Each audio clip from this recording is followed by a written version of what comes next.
All right, we are live. That red light is on. Dave Van Auken joining me like always. Been here the whole time. El Dawson. El, how are you?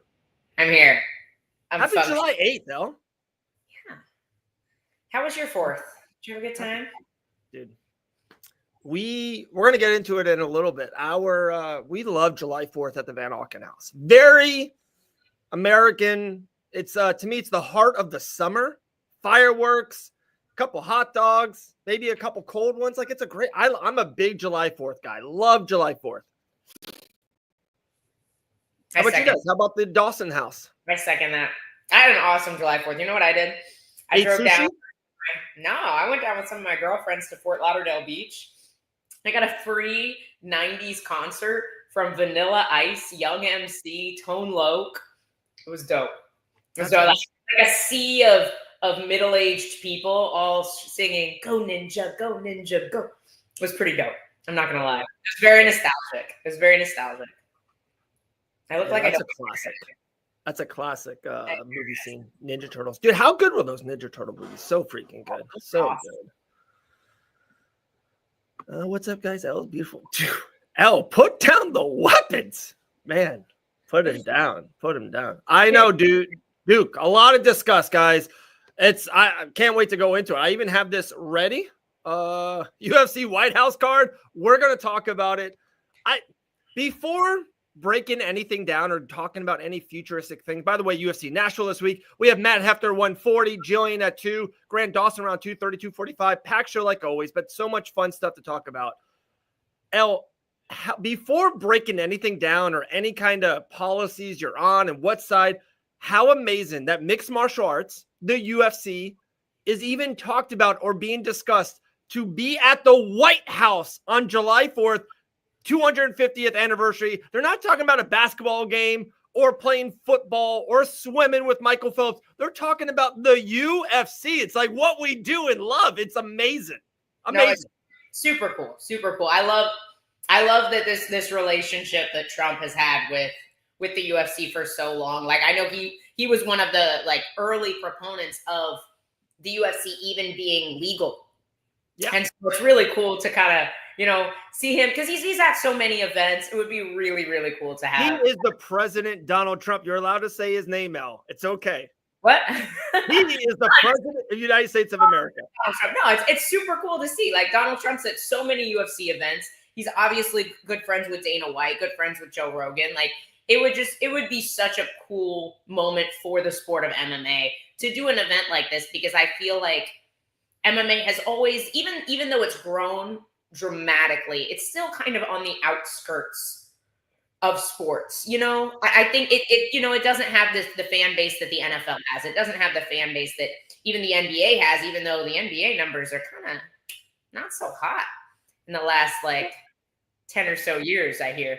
But I completely agree. And I think there's the number one reason, this is just what it is. The UFC's just had their 20th anniversary? Yeah. Or 25th? 30th. Yeah. So it's like, imagine the UFC in 2082 when we will probably be long and gone from this planet. Like, it's going to be the biggest thing ever. Maybe not. We might not be dead. No, we'll probably be dead. Yeah, 60 years. Yeah. Well, we'll see. We'll see. I don't know. 28. Maybe you'll still be. You're super young. I might not be here in 2082. I don't know. So we'll get into this. We have our card, guys. I have my top 5 fights that would be on this magical America 250 show. El's got some 5 fights. I think we might have some overlap. We'll see. I think there's a couple guys that did. So we actually had a lot of overlap. So I changed a couple of mine. How good was my list, by the way? It was really good. Dude, it's really good, El. But say again?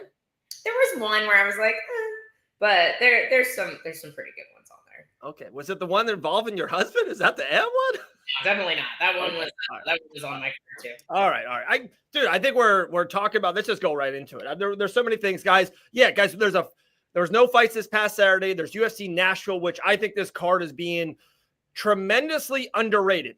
It's one of those things that UFC lately has been having, to me, a good main event, and the rest of the cards kind of This is the exact opposite. The prelims are awesome. There's fights fight of the night and fight of the month kind of caliber fights all over the place, then the main event's it is what it is. But I love UFC Nashville. Love it. And we love Nashville as a I think Fight Bananas is a big fan of Nashville, I think. That's just us. So, but you want to get into this UFC White House America 250 card? You want to do this? Yeah, let's do it. All right, let's do it. Do we want to go one at a time, the full card, your full? What do you want to do?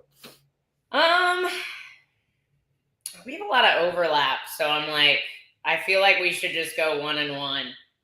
Okay, you start, ladies first. What's it and how we want it, guys? And I don't know if there's gonna have a full list. We only did 5. We want a main card. I actually think it would only be 5. No one wants to have a 7-hour UFC at the white. I just think it's 5 fights. What kicks off your pay-per-view? I would assume, honestly, it'd be free on Fox News. I don't know. I think it would be free. I'm just throwing it out there on Fox. Am I wrong on that? But what's the opener of L. Dawson's UFC White House show? Well, obviously, there can be very few international fighters on this card. This has to be a very America-heavy card. My opener, I know this probably is a fight that would never happen in real life, but I feel like these are 2 fighters that have both love Trump, both love America, and one of these fighters tends to flip-flop between weight classes. I would open my card with Bo Nickel versus Kevin Holland at 185. I like that. Okay. So it's funny you said that. I have Bo Nickel open up my card as well. They call him Captain America in some circles. I don't have it Kevin Holland. I think maybe Kevin Holland might be I don't know if he's allowed, in the on the lawn. I don't know. He might be too vulgar. I don't know. I got him fighting GM3. How American is a mustache, short shorts, a saxophone, him walking down? Come on, it's GM3. But I like that fight, though. You maybe have won round 1. I like that, but I like some GM3. I'm very biased on this card, by the way. Very biased. There's a lot of Davidism to my card. So there we go. So we both got Bo Nickel. We do. Now you go to your second fight. All right. My next fight, and people can say this, and that's fine because I am. My next fight has to have the greatest American mixed martial artist of all time on it. Talking about the one and only Grant Dawson. I need Grant Dawson on this card. Trying to give him a big payday. A lot of eyes on him. One of the best people. Grant Dawson versus Michael Chandler. Both very American. They will both have the flag. I think this will be a fun fight. I think the communication beforehand, the press conference at the White House, the weigh-ins of these guys standing off before the Abraham Lincoln Memorial. I think this would be fun. Grant Dawson, Michael Chandler is my second fight of the night. So my second fight is similar to yours, but a little bit different. I definitely think Michael Chandler should be on this card. Whether we, I think where we're going to be at next year, I don't think Grant Dawson and Michael Chandler is going to make sense next July. Wow. I love it. I very much hope that Grant is far, far up in the rankings. And to be honest, I think this guy that I'm going to match up against Chandler will also be quite a bit higher than him in the rankings. But the reason I think this guy belongs on the card is because he wasn't born in the United States, but he is one of the immigrant fighters that has made a crazy life for himself in the States. And he's constantly promoting it. Like a lot of guys, they move to the US and they respect the country, but they still represent their home country a little bit more heavily. This guy is all about American opportunity, the American dream, and that is Renato Moicano. Will fight Michael Chandler for the second fight on this card. That's a good one. We've seen Renato Moicano. I had your own husband, and I still think you maybe have won. I don't know. I think you won that one. All right. He's there too. Don't worry. Featured fight. And I kind of flip-flop this because I need the co-main event to have championships. My featured fight has to be Sean Strickland. All right. Again, mustache, America. He'll talk about taxes. Sean Strickland's on this card. And again, everyone's like, guys, this is July 4th, by the way, in 2026. And everyone's like, oh, it's got to be Izzy. That fight will probably have happened already. Or I don't think that Izzy in America, to me, this just doesn't a lot there. So I'm going to go with another American, someone we're very pro here in Fight Bananas. Maybe he's on a 2-fight win streak by then. I got Sean Strickland versus Brendan Allen in a rematch as my featured fight. You got to get it's more of getting Sean Strickland on the card. I need Strickland on this card. No, that's fair. Listen, I love Sean Strickland. I think he's very American. Yeah. I don't love watching him fight. And I think this is a card where we're going to be introducing MMA to people who have never been MMA fans before. That's a good point. I don't want Sean Strickland versus Brendan Allen to be the feature fight on a card that I'm trying to attract millions of new fans with. Wow. Good point, El. All right. It's just not going to be a super exciting fight. However, I think this is a tale as old as time, you know, the rebel Americans fighting against the colonial British. I think the feature, I think where we're going to be next year in the lightweight division, I think Ilia Topuria will likely still have the belt next summer. Yeah. And I think that the number one contender fight for that next title shot will be Grant Dawson and Paddy Pimblett. Wow. Wow, two lightweight fights on the card. Look at El Dawson doing the Brits. Wow, unbelievable. All right, well, my co-main event to me is, I think probably I've seen it on a lot of different outlets out there. To me, it's so obvious and so easy. And sometimes why, you know, if you have to turn right to go home, you turn right to go home. That's just the way to go home. Guys, the co-main event has to be Kayla Harrison versus Amanda Nunes. They could have forced it in February or January as a co-main, but it's America. It's our only American champion. I think she's got to be on this card. You give them both a lot of time, make sure the weight's good. It's the biggest fight in female UFC probably history. I think Kayla and Amanda Nunes co-lines this card. And you're 100% correct. This is one. Yeah. We have to have the same fight on this. Jake literally just asked us, what about Miss Harrison? Of course she's on this card. Yeah, she is on this card. She needs to be close to the headline because this fight is huge. Realistically, this fight will probably happen before then, but I would not be upset if the UFC saved this fight. Right. This. Let's be honest. I think the UFC is one of the things that they do, to be brutally honest. Sometimes they have these big shows. They have, like, I remember Noche. It's like, hey, we're going to be at the Sphere. And then, like, their calendar didn't line up right. Sometimes they have to save a fight for a thing. So hey, Donald Trump said it.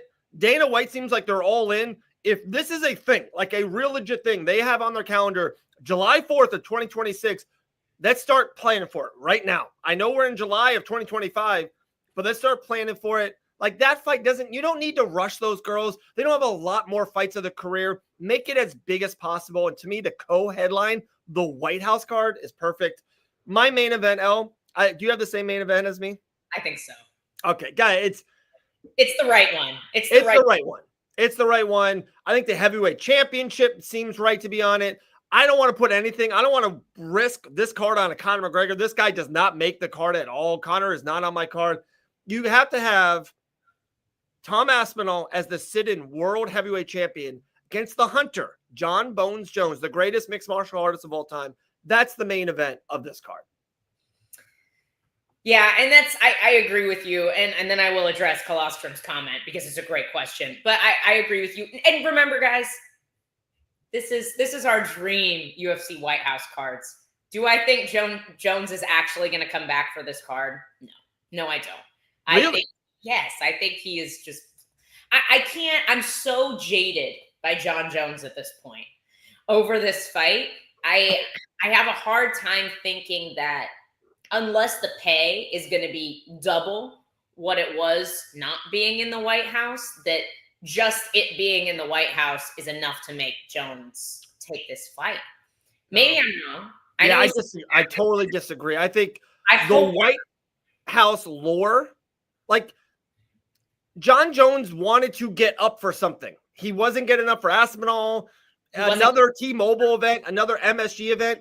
This is something he can get up for. Like, John Jones, a lot of people in a lot of circles is known as maybe the greatest fighter of all time, or is in the conversation. If he defeats Tom Aspinall at the White House to reclaim the heavyweight championship, it's like, I don't care about any of the outside stuff. No one argues it's not John Jones. No one.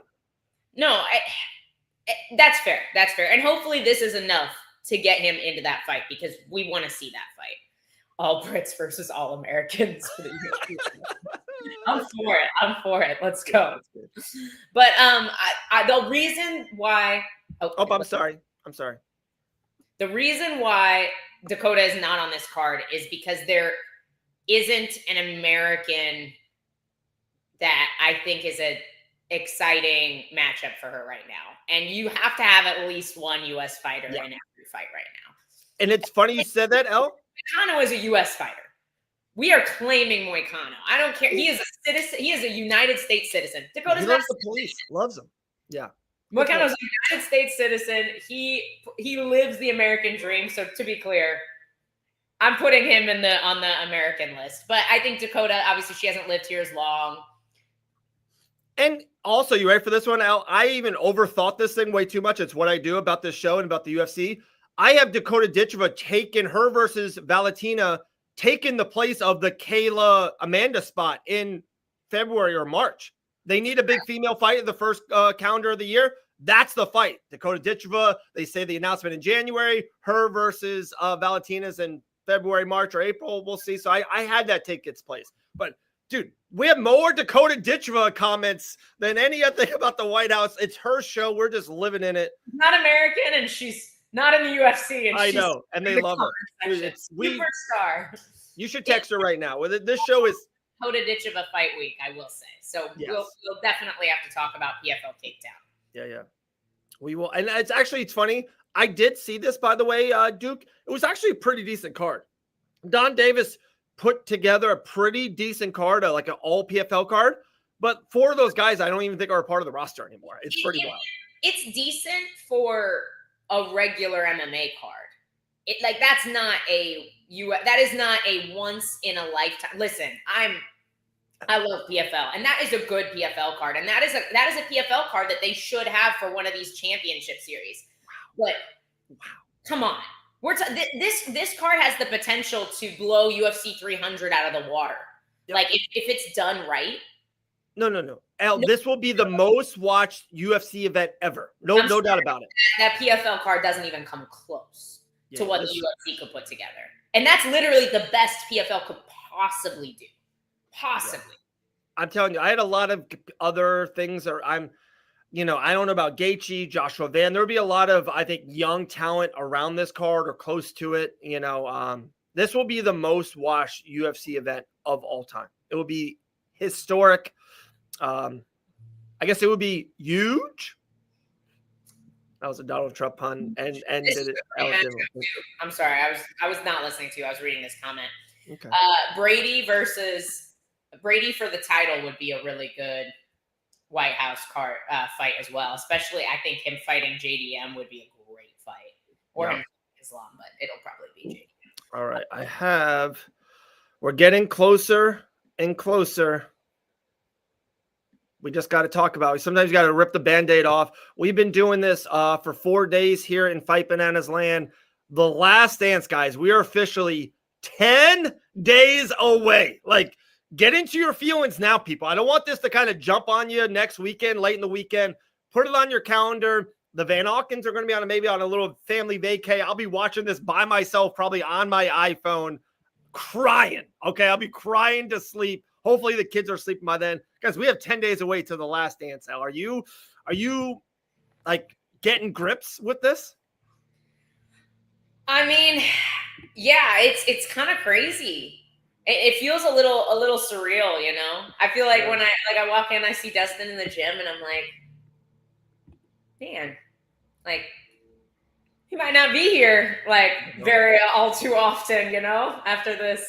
Or ever, it's kind of crazy. I love seeing all these old videos and like these old pics of him with the shaved head. Like he started in what was a totally different era of MMA. Yeah. Like a different generation.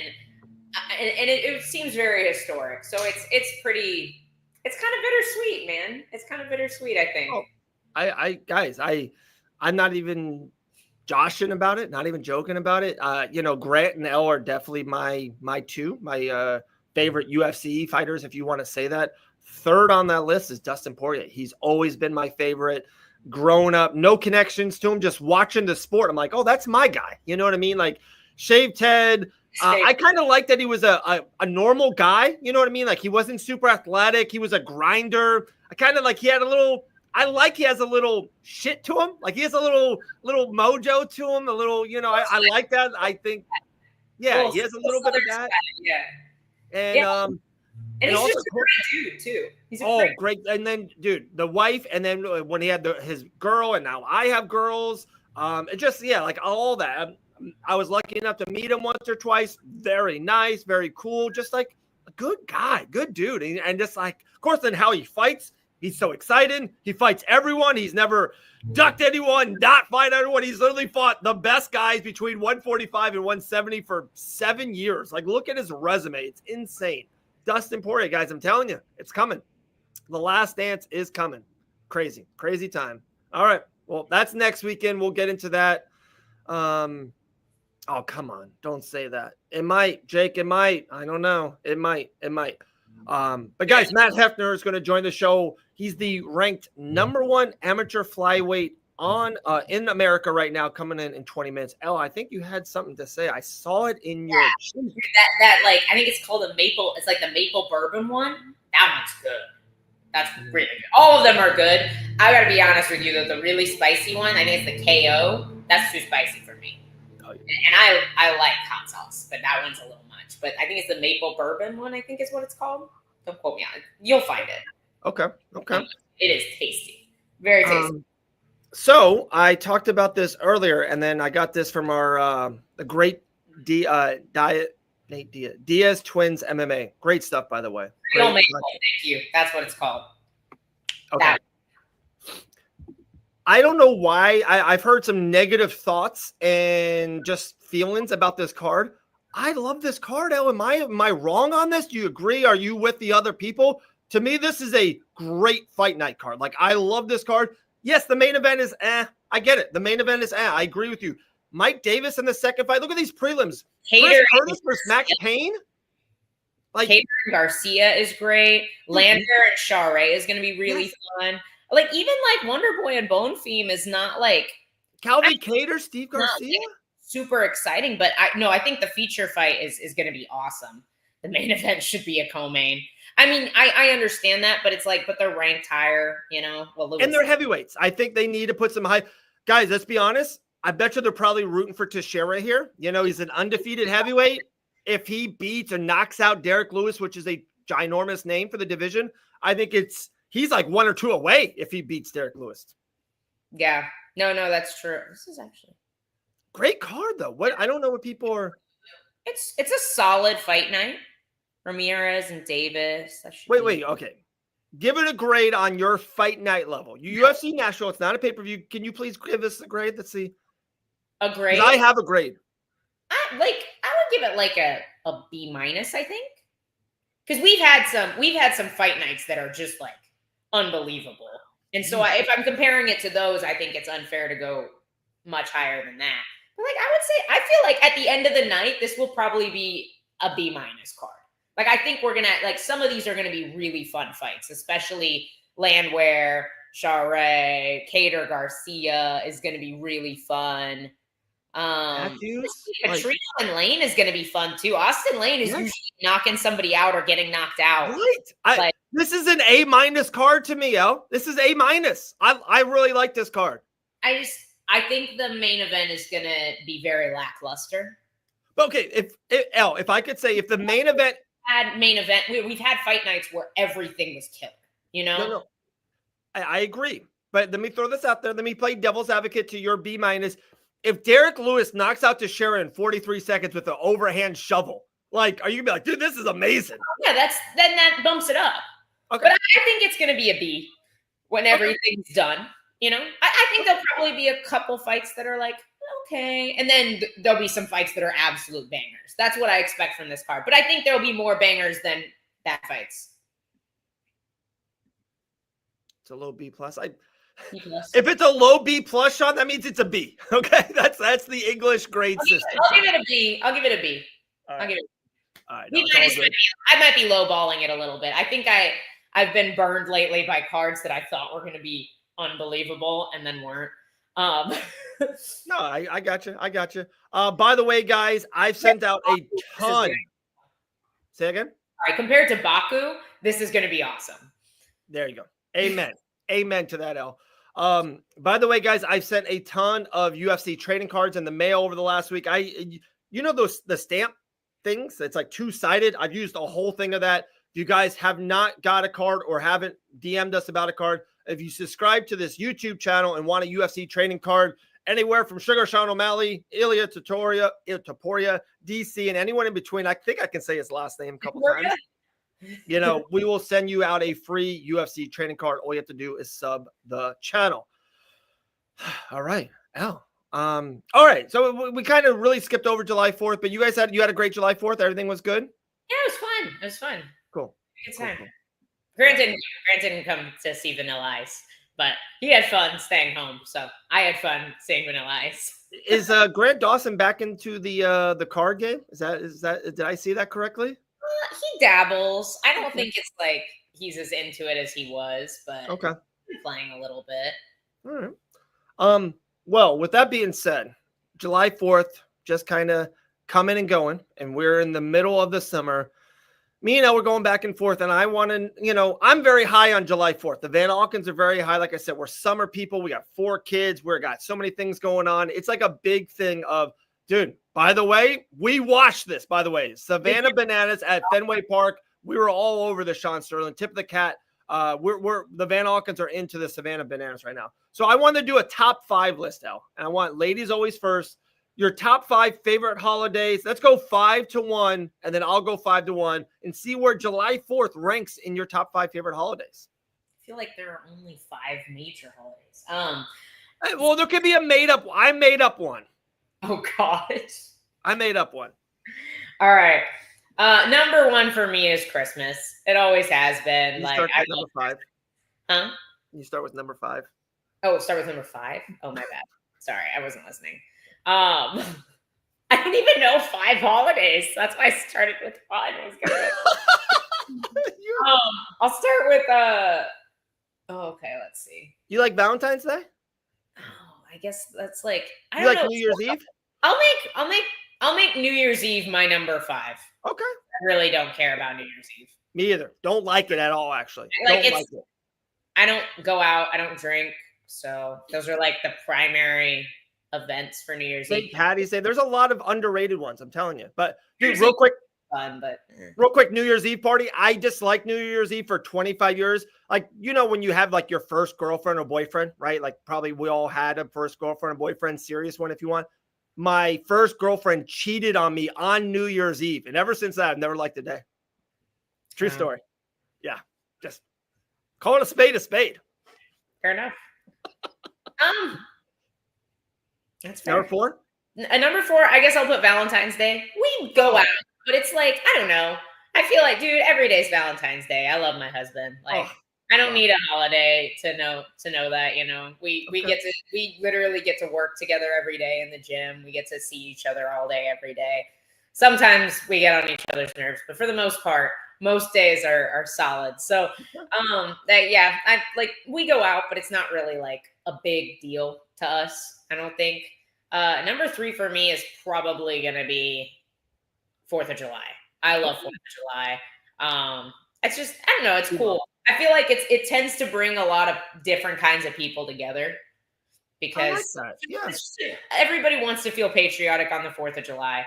So I feel like the crowd that was at the Vanilla Ice concert was so diverse, like all different ages, like everybody was out there and it was really fun and everybody seemed to enjoy it. Arbor Day. Number 2 for me is Thanksgiving because I like to eat and I love Thanksgiving food. Like I love sweet potatoes. I'm honestly not really a turkey person, but I'll take a ham for Thanksgiving or goose. My mom used to make goose sometimes. That was good. But yeah, love Thanksgiving, love food. I love specifically the Thanksgiving food. I love pie.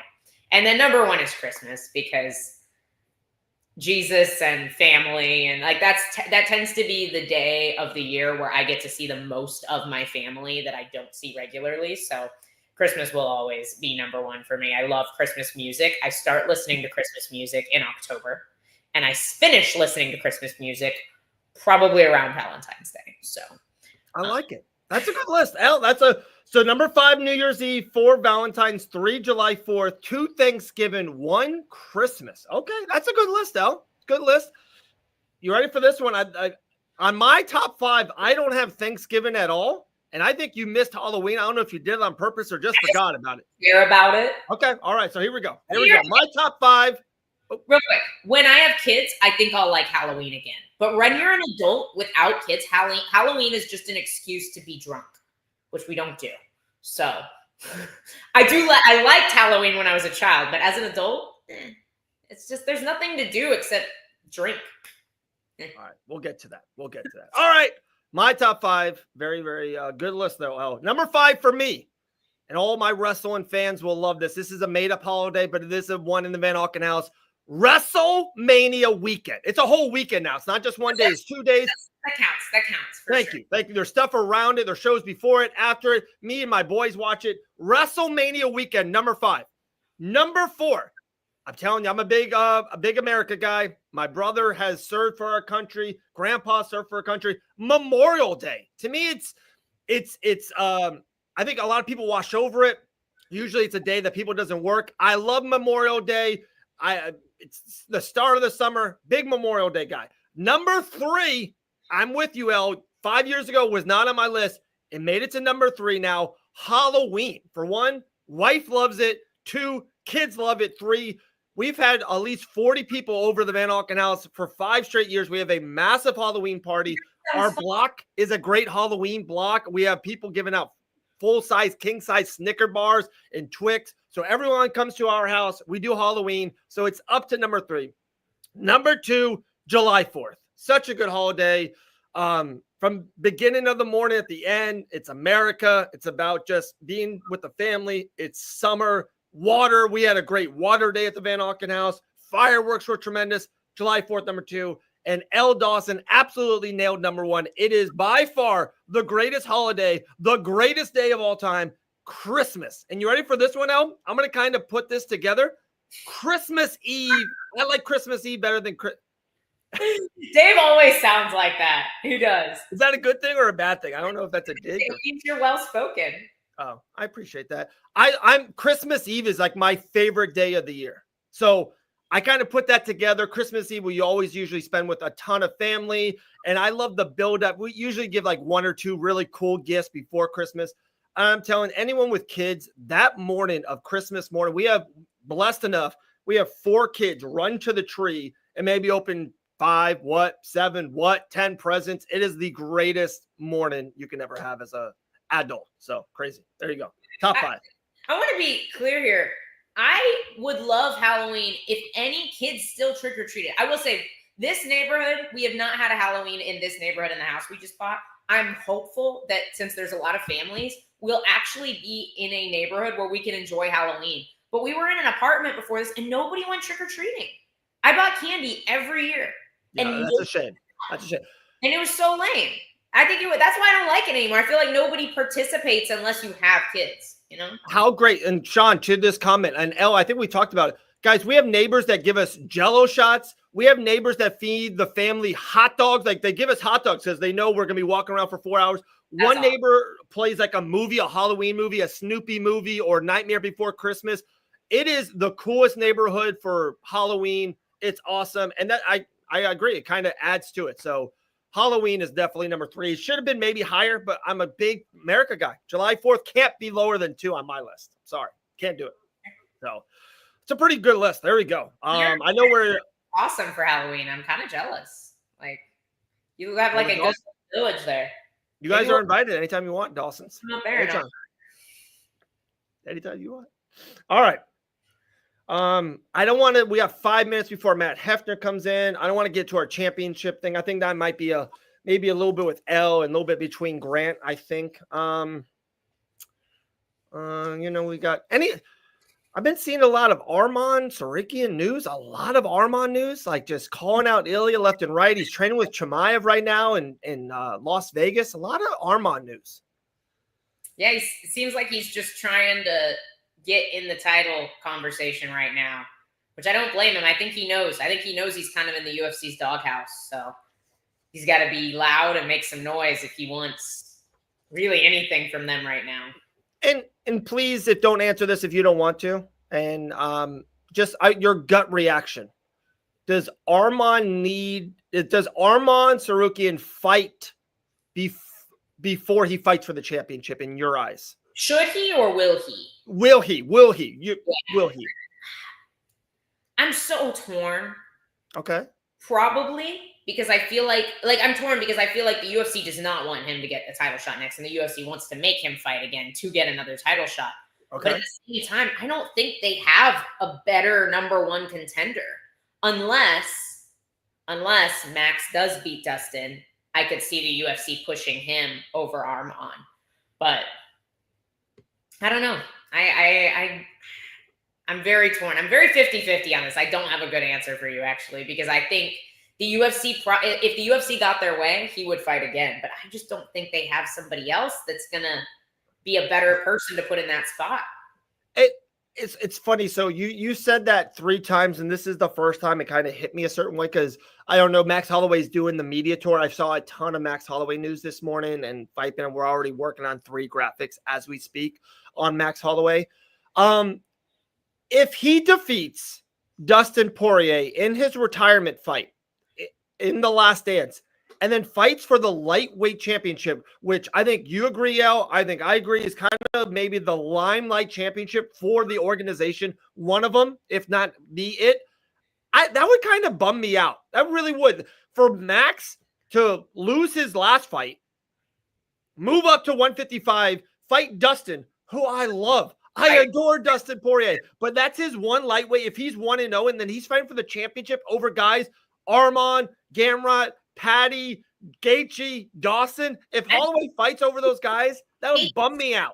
Gaethje's kind of in the same boat. Like, he is on a couple fight win streak, and no, he's got 12 lightweight wins. Like right. At least he has more in the weight class. I get what you're saying. Yes. At the same time, but I would feel a little bit about Gaethje getting a title shot right now as well. You know. I would feel similarly to what you're saying about Max, you know?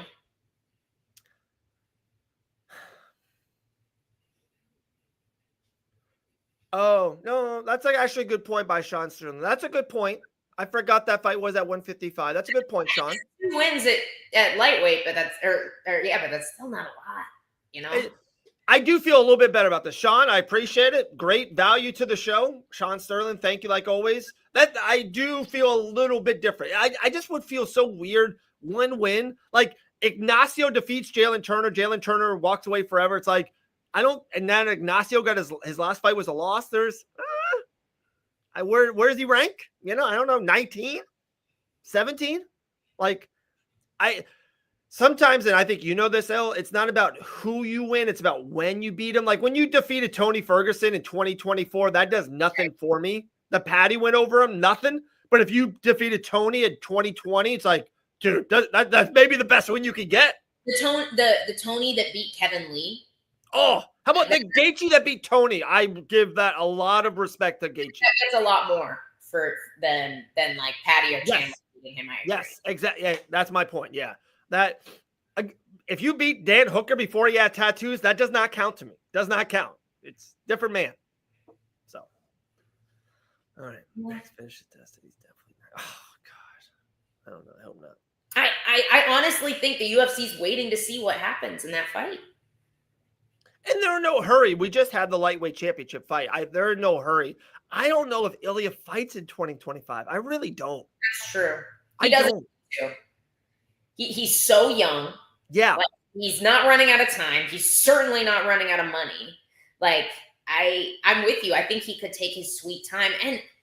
And for once, I'm kind of okay with it because I do think I don't think it holds up the division as much as it would as like maybe Islam was when he wasn't defending very often. Right. Like I feel like we're in a season where there isn't a clear number one contender. There's too many asterisks next to everybody. This is a great question. Good. This is something we've talked about in a while. If Islam beats JDM, do you think they'll make the ill? I don't think so. Not right away. I don't think Ilya goes up to 70 anytime soon if he does decide he wants to do that. But I'm kind of curious. I kind of want to see if he's got power, like the pop and the power at 70. I love it. All right, guys, before adding him to the show here in 1 minute, guys, this is a great picture. I don't know if any guys, I was lucky enough to commentate a couple of his fights in a row. I think the last 3 fights in a row. It was last Friday, I believe, Island Fights 89, Matt Heffner, the now officially #1 ranked amateur fighter in America. We're lucky enough to talk to him right here. Matt, what's up, brother? How are you? How you doing? Dude, are you driving right now? I'm trying to find some service. Okay. So, Hey, yeah. we hear you loud and clear, man. Hey, don't worry about the show. We want your safety first and foremost, dude. You're going to be a world champ. I hope so.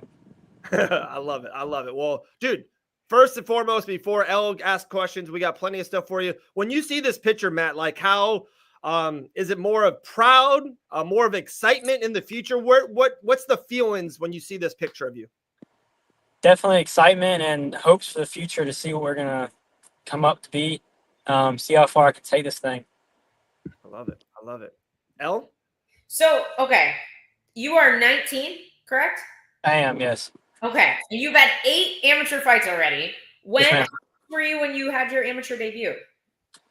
Ooh, I think I was fighting for Island Fights, maybe Impact Promotions. It depends on which fight you consider my debut. How old were you at the time? 15, I believe. Okay, so I know in Missouri, where I started my amateur career, I think you had to be 18 to compete. So is it different in Florida? How did that kind of come about? So when I was starting my career, it wasn't really that legal. We kind of had to bend some rules and talk to some the state commissions and do some stuff. But hey, it worked and we got through to it. And I started fighting. And Larry Downs was actually a big part of that. He fought the commission and let me fight. So big shout out to him. Shout out, Larry. I know that's really cool. I know they've one of the Island Fights events I was at, they had some younger kids on there as well. And it seems like people are just getting into the sport younger and younger. And that's what we love to see because that's what grows the sport. Mm-hmm. Your opinion, how often are you seeing other people start competing in MMA at the age of 15 or around that age? It's definitely getting younger and younger. Like I said, at Island Fights, there are some younger kickboxers at least and some MMA fighters getting into it 17, 16 years old. And I've definitely seen it in my own gym with teenagers trying to come in and train, going out and doing things and competing in all kind of things. So I definitely think it's getting younger and younger, which is a good thing because I feel like that's good for kids to do. Yeah, 100%. For sure. Matt, I had a lot of different stuff for you, but we put a little Instagram story with you asking questions. And the first question, I think it's kind of amicable of what we're talking about. It says, Matt, is your dreams the UFC or is it being just a professional MMA fighter? Do you have like any shows, if it's the PFL or anything else in the 5-year goal from you? Or is your goal being a UFC world champion? Obviously, the goal is UFC champion. That's the biggest and the highest you can get to. Okay. But at the same time, you got to be realistic. And if I end up in PFL or one championship, something like that, I'm completely happy with that. To me, that makes it too. If I get there, cool with me. Yeah. And I've been, like I said, lucky enough to watch your fights, commentate on your fights, Matt. Like, and I know you've said maybe one other organization or maybe 2 before even this Island Fights run, and I know they have huge plans for you in the future. Like, do you feel the difference or how lucky we are to kind of be on the organization Island Fights? I've seen some amateur shows at a bingo hall, at a flea market before. We have this beautiful, huge arena, the long walk. Are you kind of pumped and proud to be their flyweight amateur champion? It's definitely a better promotion than most. I've done a boxing fight in the middle of a ice rink before, in the middle of a mall. So there's definitely some interesting ones out there. Island Fights being definitely one of the most professional and just having the best stuff overall to me. The production they've got going on with the pictures and stuff like that is awesome. Yeah, for sure. I got one more, then L, please take it away. Does it mean anything for you I think it's been 2 times in a row you've been headlining the shows. Do you like kind of being the headliner for Island Fights? Does it matter to you? I know the last show was super late. I literally called 18 fights from 6:30 to 11:30 at night. It's a late one. Are you pumped that you are kind of been, token the main eventer now? It is nice having the attention on you, of course, but you also have the downside of being fighting at 1 o'clock in the morning. Yeah. Which sucks because you guys sit there for 5-6 hours. And that's something that not a lot of people understand is a lot of the fighters, they are sitting in the back just waiting for hours and hours and hours, which can suck, but oh well. But I definitely do like it. It definitely gets more eyes on me, which helps me at the end of the day. Love it. Love it. Els? So obviously you've been competing at Flyweight. You're currently the Flyweight amateur champion for Island Fights. There's been a lot of buzz in the UFC around the Flyweight division lately. I think Pantoja has been without a serious challenger for a while. He's really gone through most of the division, and a lot of people are really excited about Joshua Van. He's 23 years old, is going to get the next title shot. Have you been keeping an eye on the division? What are your thoughts on Joshua Van? And do you think the possibility you're 19, you already are deep into your amateur career? When do you plan to go pro? And do you feel like you could be in a similar position to Joshua Van when you're 23 or younger? For sure. On the whole fight of Pantoja and Van, I think Pantoja doesn't have that much competition in his division right now. I think he's definitely overall the best. On the fight with Van, that would be interesting. I think Pantoja will be able to grab him and just take it from there. But, we'll see. And as for the pro, right now we've got a lot of offers coming in from amateur promotions, from pro promotions, everywhere. We're just kind of seeing where we're at. I definitely do want to do another amateur fight, probably 2 more. I'm trying to take it slow and do everything correctly. That way I don't have regrets in the future. But we'll see what happens. I love it. I love it. Very smart decisions all around. I know it's amazing. I just every time talking to you, Matt, at Island Fights or hear of you, it seems you're so much mature than you should be at 19. I was at 19. I'm still a little bit of an idiot, Matt. I'm just gonna be brutally honest, but at 19, I was lost. Yeah. You know what I mean? You seems like you have everything in a row. And I talked to someone before the show today, and probably not even your stand-up and your ground game and your grappling game, probably your best attribute, Matt, to me, in watching you and this person as well, is your fight IQ. How do you have such a great high-level fight IQ at 19? It's really high level where, you know when just to get the last punch in or when to grapple and where the clock is. Your fight IQ is just tremendous. Yeah. Well, I've been doing it since I was 9 years old. I've done a ton of jiu-jitsu competitions. And I've just been in a fight for a long, long time. And that just learns, right? You start learning things. And it helps to have good coaches and good mentors around you. One, I have good mentors around me to help me keep my head level, make me mature faster. And having the good coaches to be able to sit there and tell you, okay, you're getting flustered. You need to calm down, keep everything under control, keep your poker face, and just don't show anything. And also the IQ is just getting those rounds in constantly. It definitely takes a toll, especially when you start at a young age. You just grow up in it. It's just second nature. Yeah. I love it. I love it. There's a good question from our main man, Duke. They go, Matt, do you work a second job to support your amateur career? Yeah, I work right now. I'm on my lunch break, kind of. That's what I just got off right now. I'm a mechanic at a GMC dealership. Nice, nice. A question for me, and then Elle, if you got one more, please take it away. Other than Grant Dawson and Gillian Robertson, we know that's your 2 favorite fighters. Who's your 3rd or 4th favorite UFC fighter right now to watch? Ooh, right now to watch? I do like Ilya Topuria. His style is just a knockout.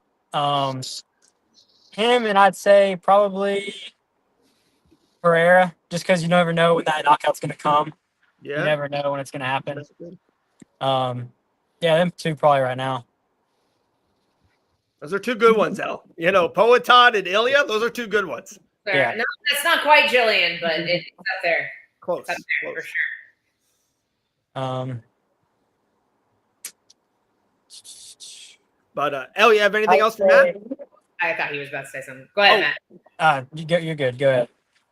Oh, no, I have nothing. I was waiting for you to talk. Oh, okay. Yeah. I was just trying to think of another fighter. Oh, you're good. Yeah, like, are you a fan of what Joshua Van is doing? Like, his fight style? Is there even stuff you watching as this run that he's on? Do you sometimes like, man, maybe I would do this, or hey, that's awesome that he's doing that. That's the jab is working. I'm going to put that to my game. Is there something that you're watching this absolute ascension of Joshua Van that you can take into your game? Yeah, so Van has a very pressure style. He's always punching. Yeah. And that's something in the flyweight division you always see is just more output. But it really takes a toll, especially on other fighters that can't do that output. They can't keep punching constantly. You just get tired and wear them down. And in a lot of my fights, the first round's kind of iffy. But then as the fight goes on, I start taking over more and more just because I'm able to keep that output going and wear the other person down. That person just can't keep up. So I think he does a great job of that, and I try to implement that as much as I can in my fight style as well. I love that. A great question by our main man, Sean. They go, with you being a mechanic, what is your dream car? Well, I'm not much of a car guy. I like trucks definitely more. And I do like the big diesels. The best ones, in my opinion, are probably the old Ford F-250s from like 99 to 2000. The old body styles, those are definitely nice. 99 and 2000, Matt's not that old, all right? Relax on that old word, all right? I wasn't born yet, so it's old for me. Oh, gosh. All right. Matt, one more. I know you're on your lunch break. Absolute stud. Matt Hefner, 8-0, Island Fights flyweight champion. You probably get this a lot. I don't think I've ever asked you this. You're 19. You're a flyweight now. Is that where you want to be for your whole career? Is that something you might not even know yet to see where your body's going to go? In 2030, fighting MMA, do you still think you'll be a flyweight? It depends. Like you said, I'm only 19. I can keep growing. I can definitely get thicker. Right now, I'm a little big, but I can still make the weight just fine and easy. Right. So maybe in 5 years, I might have to switch up. We'll have to see. I definitely like the flyweight division just because of how the fights go. It's super fast paced. It's up right up my alley. Yeah. I love them. And so we'll see. And I say this a couple times: there's no Merab Dvalishvili in the flyweight division. That's a good thing. That is so true. Don't fight that guy. Yeah, he's the worst. Okay, he is so dang good. I would hate to fight that. Yeah. All right, guys. 8-0, Matt Hefner on his lunch break, giving us some time. Appreciate you. I can't wait to see you in Pensacola again, my man. All right. Yes, sir. Thank you all for having me on. Thanks, absolutely. Matt. There's Matt. Talk to you soon, brother. What a stud, right? Yeah, dude, I was looking him up. No thanks to you because you totally spelled his last name wrong and I couldn't find him for like 2 days. But no, I was looking him up and I'm like, dude, this kid's been, I was like, how is he 19? He's been fighting for like 6 years. I was like, how is this even possible? But yeah, so much experience so young. I love seeing this sport just grab these young kids' attention younger and younger. And I feel like the way wrestling's going, the way jiu-jitsu's growing, like MMA is going to be incredible in like the next 2 decades. It's just going to be insane. And I say this all the time. I was watching the family. We were watching soccer this past weekend. And like, the World Cup is next year here in America. And there was a pretty big Gold Cup this weekend. Maybe you know about it or had no idea about it. But I still watch soccer, and our best athletes are like, I'm not trying to hate on the soccer team. They lost in the gold medal match or whatever. Their soccer players are like not that athletic. Like they're not. Imagine you see LeBron James or whoever you want to say the best athlete, right? A best football player. You see Patrick Mahomes playing soccer, or again, now going to our sport, mixed martial arts. There's going to be sooner or later, we're going to see, I don't care what color, white, black, doesn't matter, but you're going to see the most athletic person on the planet, 6'5", 220 pounds as a heavyweight, and they're going to be doing backflips in there. Like again, this main event, Derek Lewis and Teixeira, they're not the best footwork guys. One super tall, one throws a big right. Lewis is athletic for a bigger dude. He is. He moved, but not even remotely compared to like NFL. Did he play basketball?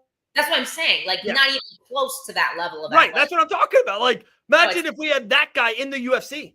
Insane. If we took like a defensive end from the NFL and just trained him for like 2 years, that guy's UFC champion, or at least fighting for a title. Yeah. It'd be nuts. Be Getting nuts. some good texting right now. I gotta be honest. They seem to be signing a lot of people from other organizations. This concerns me. I think PFL potentially going under. PFL maybe not having more than a couple more years. I think this is bad for the sport. Like the UFC is already, we're talking about the best football players, not the football players. But just real quick on the Greg Hardy, and then please keep going with your thoughts. A great thought where you're at. Greg Hardy is a troubled human being. Like Greg Hardy flunked out of the NFL because of the things he did off. And I think that has a little bit of do with, dude, you can't be you can't be a high level UFC fighter if you're a knucklehead who doesn't train hard, or you know what I mean? Or you have to be a ridiculous exception to the rule. Yeah. Look at Islam Makhachev. Like those guys train pretty hard all the time. 100%. And I don't think Greg Hardy was working hard. And he still won fights. Right. I don't think the dude was even training and he won fights. No. Imagine if it was somebody who was dedicated and applied themselves and had their life together, like coming over from the NFL. But no, I going back to what we were talking about, like I don't want them to sign more PFL guys. Like obviously the exceptions to the rule, like Dakota Ditcheva belongs in the UFC. I think we agree. I think we agree that Johnny Evelyn probably belongs in the UFC. But I don't want to see these organizations possibly go under, and then the UFC is even more overloaded. Unless the UFC is going to start doing 3 events a week and year-round contender series, I just don't think they can support a roster that size on the current schedule. They just can't do it. So hopefully not, but. Yep, I agree. All right. I love having this fun debate. Jake, I totally get it. And you're spot on with that comment. But imagine if you had Messay's skills at 5'7", at 6'4", who would 3 times faster than him. Like all those guys are in the NBA or in the NFL. They're running backs or defensive backs. Like we just haven't had that in America. Imagine same thing with the UFC. I still think we're not getting the best athletes in the UFC, American athletes. Like we're not getting, because they play basketball and football and baseball. The pay isn't high enough yet in the U. It's like starting out in the UFC. It's not high enough yet to compete with the NFL. So of course you're going to go NFL. Of course. Kenny Florian was a former. Any Kenny Florian comment makes the show. We're big Kenny Florian people. I didn't know he used to play soccer. That's cool. Yeah. Kenny's a stud. Dude, I love that show. Anik and Florian podcast. Love that show. Just John Anik just ripping. Like because he's so button up on the UFC. Like when you hear him on a Saturday night, like he's very, am I wrong on that? Like he has his things, but he's button up. He is the director. He's the main, what we hear. But when he's on the podcast, he just rips. Like he is just taking shots, dropping F-bombs. He just lets it rip. It's crazy. Wow. Kenny Florian's great. Well, Patreon is a good point too, dude. Jake, yeah. We're talking about American football, to be clear. Yeah. I don't what we're talking about. But I'm not the biggest soccer guy, Jake. I'm not, but I would think that Americans, our peak Americans are not in soccer. They're in basketball and they're football. They're in the NFL. Yeah, that's what I'm talking. Like, imagine Americans are playing in the NFL right now. Google Tyreek Hill, people. That guy he's literally faster than a cheetah. Like he's the fastest human on earth. Like imagine if that guy learned how to kick the ball down the field. Just come on, do some Googling. Is Grant going to fight in Paris or MSG? I don't know.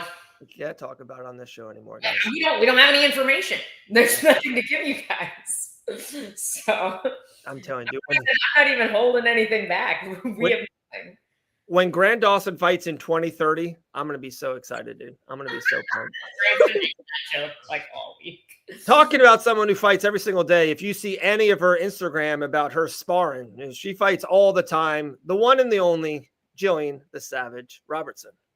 I pushed the button. What's working? All right, there it is. Gee, look, sun-kissed again. Gee. It's just a thing right now. I'm like, literally, I don't know. I've been hippie in it a lot. What a life. Gillian Robertson. Did you have a good July 4th, G? Yeah, no, I guess on the note of sun, we haven't had any for like 2 weeks. Rained It's a been lot. pure rain down here. So July 4th was absolutely storming. The last 3 days though, I've went to the gym in the morning, trained at like 8 a.m., then headed straight to the pool after. So it's been good days. You made up for last week, for sure. Exactly. What a life. What a life. A life of a UFC superstar, Gillian Robertson, training and then beach and pool time. We had Elle was at a July 4th beach party singing Vanilla Ice. Vanilla Ice was there and Young MC. It was like all the 90s artists. It was dope. Oh, that's hilarious. It was very nostalgic. It was fun. Didn't Vanilla Ice get into like housing, like buying real estate and house shows? Oh, yeah. He's like, the dude's a killer businessman. Oh, yeah. Like, Smart guy. He's killing it out there. He really is. He really is. Like some new Vanilla Ice music, and everybody was like, okay. Nah, and then I just want the old hits. and everybody's like, oh, okay, that's why we're here. We're here to be nostalgic. G is way younger than us. G, were you did you hear Vanilla Ice back in the day? Was that a thing? Or I know some Ice baby. Okay. Did you watch the Ninja Turtle movies with he like raps the theme song? No, I did not. That's too old. That's too old for Gillian's way too young. Close in age. Yeah, I was gonna say, Elle's not that much older than me. You just turned 30? Yeah, I just turned 30. We're basically the same age. We're like a year apart. Oh no, Elle, you're way older than G.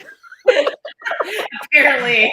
All right. Before we have a fun little fighting title thing that we're going to get into that I did not give Gillian any information on, so that's going to be amazing. But beforehand, we had really cool news over the weekend, G. I think we talked about it a couple weeks. You said it could maybe be in motion. I think they made a really good post about it yesterday, I believe. You have some cool kind of fight and management news, right? Oh yeah, I guess management news more than anything else. I'm working with Vayner Sports now, which I'm super excited to be with. I feel like everything that I don't know. I'm kind of like jaded from management companies in the past. I haven't had the best luck with them, and obviously we're early into the steps right now, but they give me a lot of confidence. I feel like I'm in good hands with Vayner, and I'm really excited for this opportunity. That's awesome. Oh, that's good. Don't I've they heard really good things about them. Huh? I've heard really good things about them. Yeah, me too. Don't they represent Gary V? Isn't Gary V involved with them? Well, it's his, I guess, like his management company. Oh, like that's why his last name is Vaynerchuk, so the Vayner Sports is the beginning of that. So yeah, I'm assuming it's like he's either created it, he's the name of it, he's the head of it in some way. Right. But yeah, I really like. They only manage like a small amount of fighters. Yeah. Which I feel like is very unique to management companies, where a lot of times you just see them trying to sign everybody and anybody, and then it's like they don't really have a lot of time for all those fighters. Right. Where I feel like we had a meeting last week. They're saying they only have 24 fighters currently signed and only one other female. So I'm like, it's a nice small group to be a part of, and yeah, like I said, I'm really excited to get into it. For sure.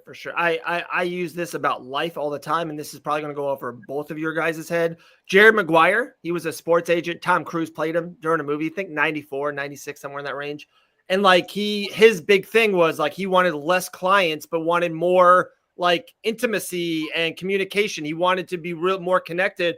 And of course, you don't want to tell that to your boss. Like they want more and more and more and more money. He's like, no, I want to do less and do it better. And I think in the long run, it will be better. So this reminds me so much of that. It's like, it's less, but it looks like it's like 10 times better for especially you, the patron, the person, the customer.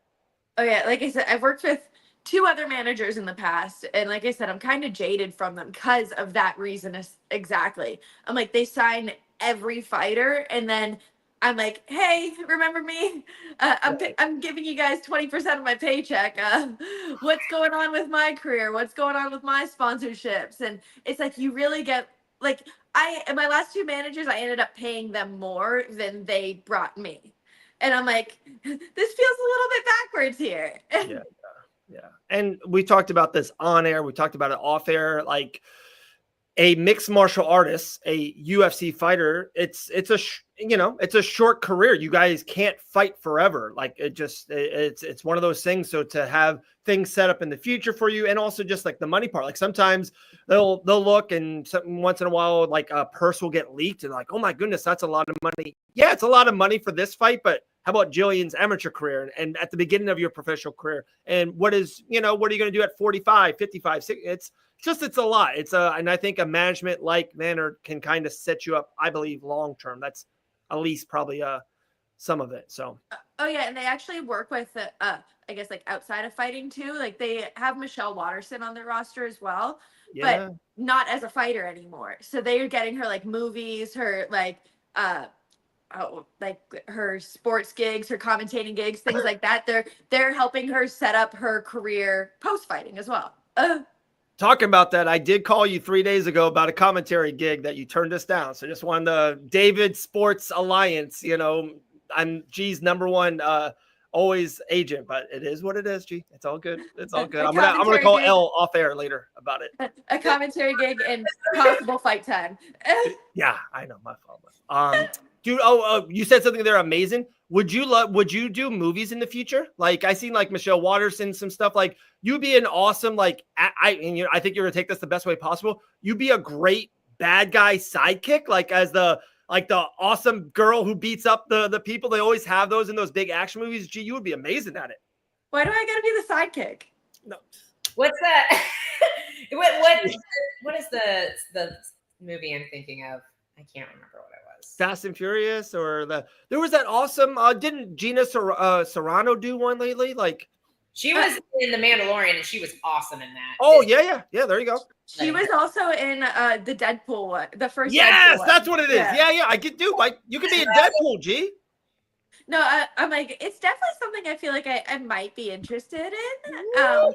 Obviously, that I think that is also like, I don't know, it's a huge step to be able to make it to that level. But I'm like, it's definitely something I'd be down to do if the opportunity came my way. It was Rhonda in Entourage. That's what I was thinking of. Oh, that's sorry, not even close. But that would be dope. That would Gillian be as a movie star would just be. I gotta get like the Conor McGregor in Roadhouse Park at the evil villain, but like main character role, There you go. There you go. I can't imagine you playing a villain. I don't know. No, in real life, they say the nicest people can play the bad guys the best. And why is they know it's like the exact opposite of who we are. You are like, I think in a bad role as a movie, I think I would be amazing. I think I would be an awful bad guy. I don't know. Maybe I'm thinking too highly of myself. We'll talk about this later. We'll talk about that later. All right, let's get into this championship thing. This is G, what did you think? We talked about it for the first hour about the White House show, the UFC at the White House. Did you like that idea? Is that something that even interests you? Is that just something good for the sport? What's your first take when that took over the MMA outlet news for 4 days? It was definitely kind of mind-blowing, I guess, from the beginning. Just to see our sport going to the White House is just a huge move. I don't know how it can not be good for the sport, putting just more eyes on it, getting it more mainstream even. I remember whenever the UFC was first trying to get started in the 90s, there was a lot of politicians coming out and being like, this is human cockfighting, this shouldn't be done. And now to see politicians getting behind it, it's definitely making it so it's more mainstream and accepted in society. So I don't think it cannot be a good thing for the sport, And like we were talking about earlier too, one of the few people that stood up for the UFC back in the 90s was Donald Trump. So it's just like a full circle moment here. Yeah. Oh yeah, one of the I can't remember what it was. One of the early UFCs, they didn't have a venue, and Trump Towers ended up being the venue. So I'm like, he's always been a huge supporter since the early days, really. Yeah, that's for sure. And you guys both said it, and I said it at the beginning too. It's just more than anything, I don't care what side you're on. I don't care what kind of relationship or person that you think our president is. For the sport that we love and Gillian makes money fighting on, and L's husband in the UFC right now makes money providing for their future family fighting on. It is such a great thing For what else? I said L makes no money. Dude, I'm telling you, gain 15 pounds. L, you would be a good, straw weight. I'm so small. You versus Michelle Watterson, dude. My point is, it's just great for the UFC to make money and to get more eyes on it, to be at the White House. It's great for all of us. Like anyone that's participate or attached to MMA, the UFC, it's great. Great news. All right. I got a fun game, G. You can go last because I didn't give you any forewarning. That's on me. That's my fault. All right. I'll take responsibility. These are never fun games. A little on it. What'd you say? So these are never fun games. There's no point system, right? No point system. They're just right or wrong. All right. So we all have the champions. We know right now, strawweights, Wei Li, featherweights, Valentina, bantamweight, Kayla Harrison. To the men, we know Pantoja, Marab, right? We all know the champions. We're going to go who will be the next champion for each champion. Like right now, if we said who's the next strawweight champion, the heavyweight, middleweight, we're going to say our name. We might totally agree. We might totally disagree. And of course, timing has some stuff to do with it because there's guys already with championship fights in tow. But do we feel good about we know the game? We feel good? I don't know if we feel good, but I know the game. Oh. That's fair. Maybe how about this? How about, dude, some time. Would you want to be the judge and it's me versus L?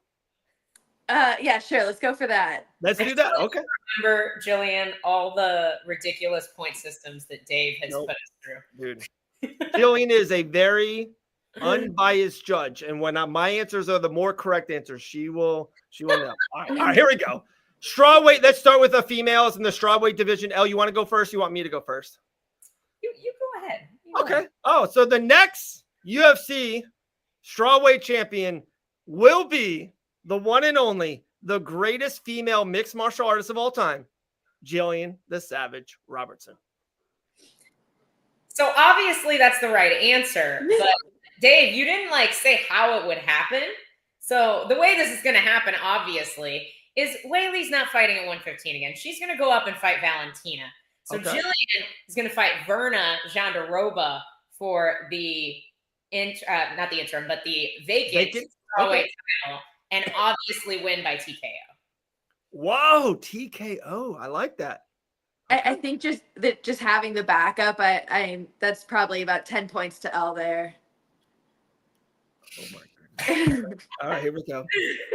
The next flyweight champion. To me, it's funny you said that, El, because you stole my flyweight champion. The next UFC female flyweight champion will be Wei Li Zhang. Wei Li will move up. Wei Li versus Valentina, and Wei Li will win the flyweight championship. My next is Wei Li.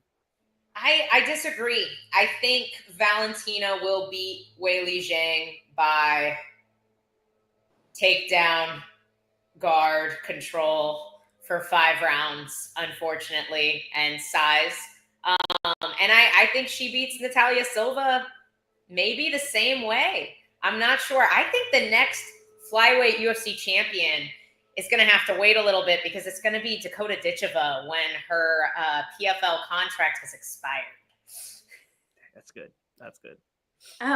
Yeah. See, I'm I think Natalia beats Valentina. That would be my thing. Wow. I like it. I don't think whoever wins the belt, I will say, I think it's going to be a boring fight. I don't think it's going to be a good fight for women's MMA as a whole. I always say, on every freaking post, all the comments say, every time there's a women's fight, time for a bathroom break.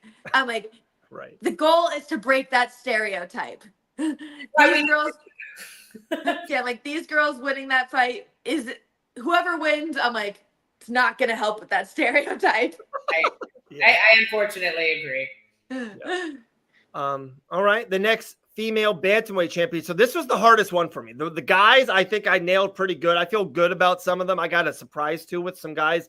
This one I had a hard time with, and I went back and forth. I have Kayla Harrison defeating Amanda, retaining, and then Kayla Harrison winning again, then retiring, and then in 2027, a vacant championship emerges, and the great Juliana Pena comes back to win the championship for the 3rd time. I got Juliana Pena as the next bantamweight champion. You might be right, but what I kind of hope happens is Kayla defeats Amanda Nunes, retires as the greatest female combat sports athlete of all time. And then the UFC cuts the bantamweight division to make way for the first UFC atomweight division, and we never have another bantamweight division ever again. Who's the first atomweight champion of all time? What? Look at those weapons, G. Look at those weapons. L's back.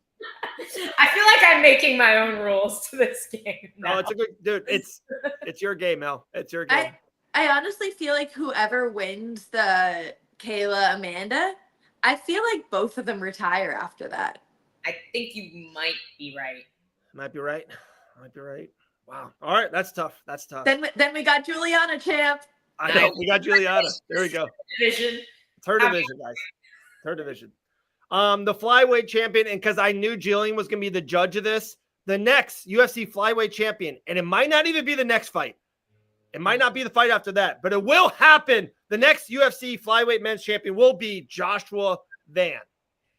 I don't disagree with you. I think it happens, though, because Pantoja retires. I think Pantoja is still, like, he's just the experience a little bit too much for Joshua Van at this point in time in his career. I think Pantoja probably retires as the champion or vacates to go up to fight Merab, because I just don't see him losing right now.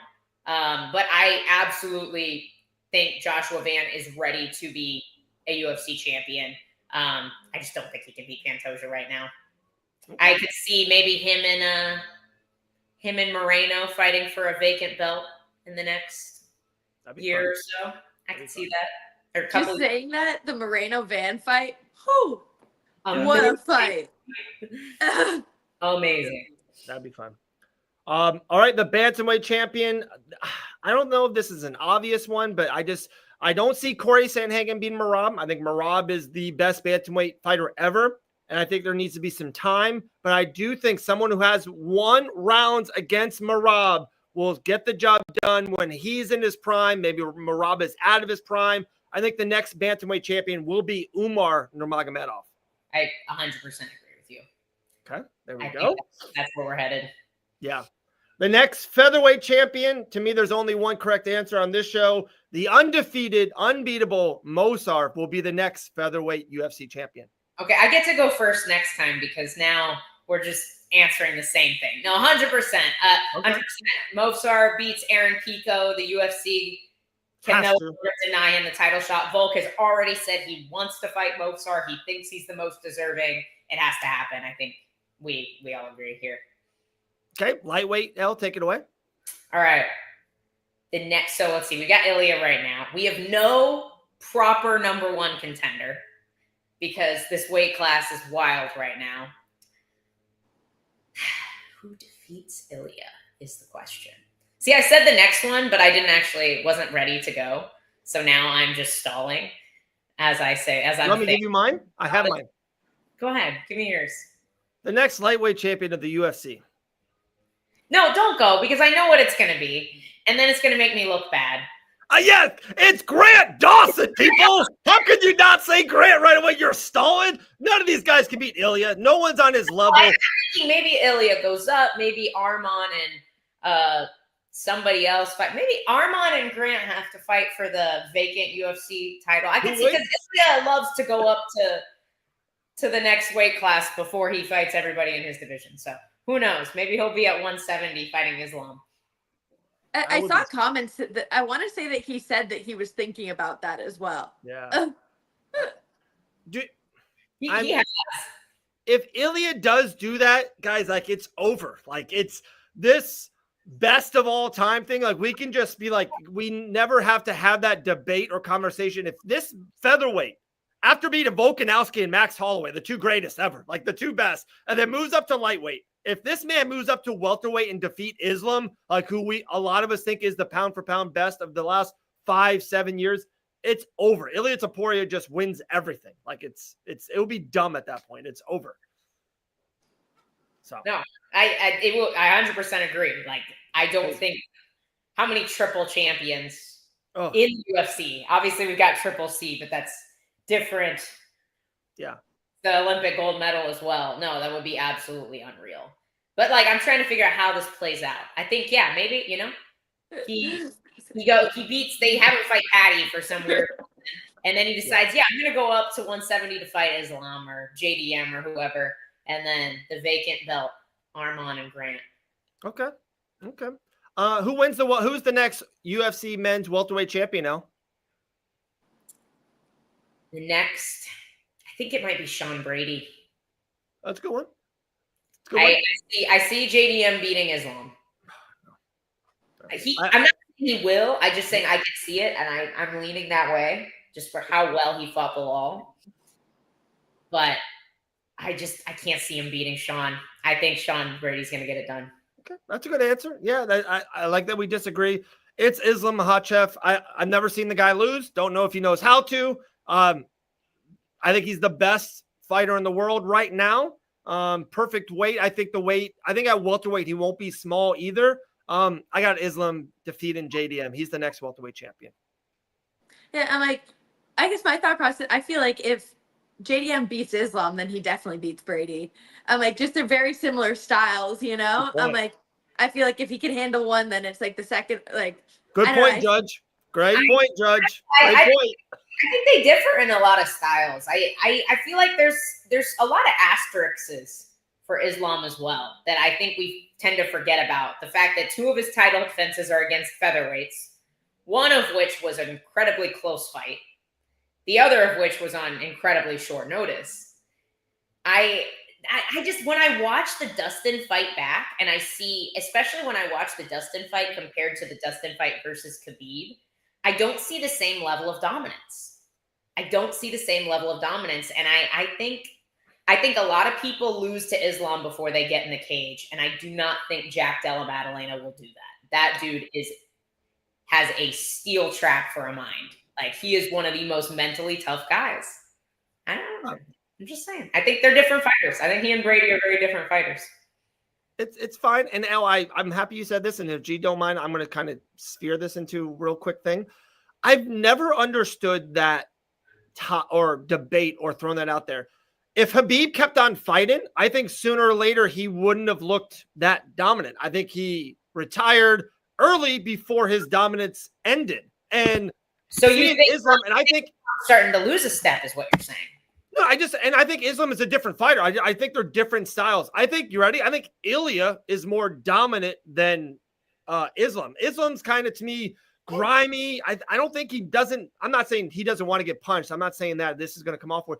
I don't think he minds it. Like, some guys fight different styles, and to me, Islam does everything to me really good. Like, he's A- at everything, where there's other fighters. Derek Lewis had a 3-fight win streak that he's knocking out guys in a minute. I still don't think he's that good. I'm sorry. I just don't. Like, I don't think he's a good mixed martial artist. He just looked more dominant during that little win streak. Again, with the Khabib, I'm not saying they're far off. I'm not saying I just think Islam's better than Khabib. I just think he's better mixed martial artist than a full mixed martial artist. I could be wrong. That's fine. That's just me. That's me. No, I agree with you too. Even on the TV the other day, it came up just Khabib versus Conor. And I'm like, you watch Khabib on the feet, and he's lucky that he's got such a good chin.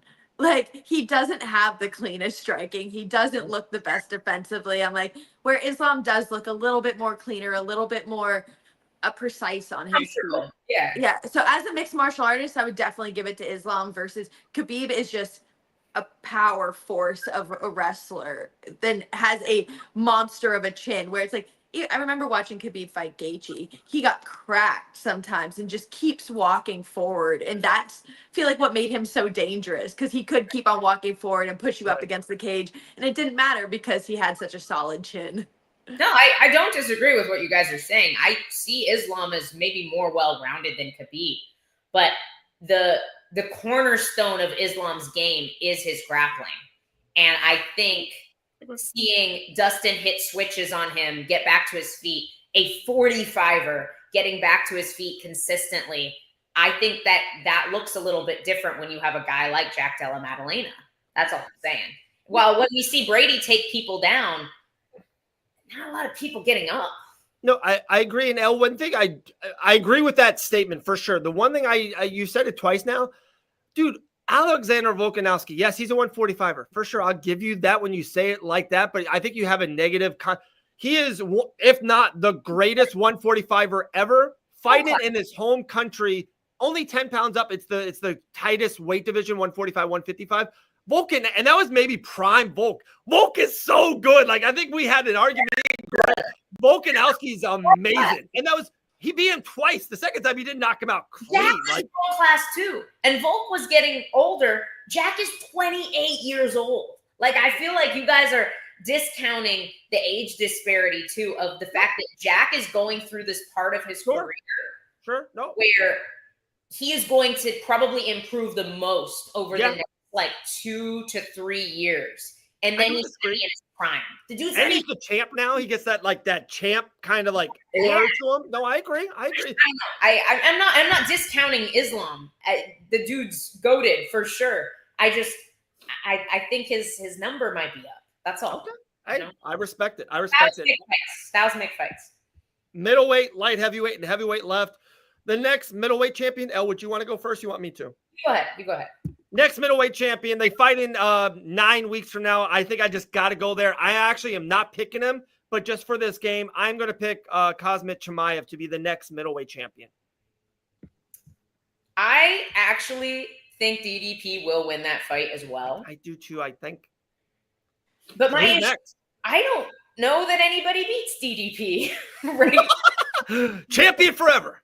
I love all. Have you guys seen all the memes? It's like DDP wins by wearing or disguising himself with a funny mustache, or wins by a cartoon shaped impression of Khamzat Chimaev. Like, it's like the most ridiculous things ever, because we don't know how DDP wins fights, but it just seems like he doesn't know how to lose. He's amazing. I saw a meme once where it was saying, on paper, DDP loses every time, but he can't read.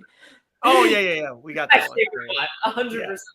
And it's like, I just don't know who beats him. So I know I've given this answer a couple of times, but I truly do think DDP probably retires as champ. But I could see Khamzat still becoming the next champ, because I do think he is insanely good. And I think he matches up really well against a lot of these people at the top of this division. So I'll agree with you on Khamzat, but I don't think he gets it from DDP, if that makes sense.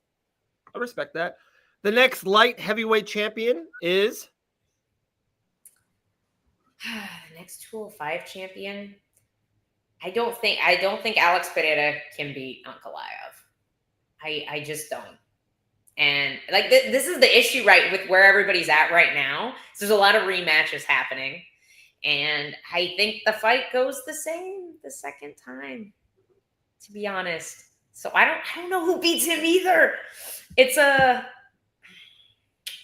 these guys do lose fights sooner or later, okay? That does happen. Eventually, for sure. I just don't know who beats him right now. Usually it's somebody we're like surprised by, you know? No, my heavyweight to me is a surprise.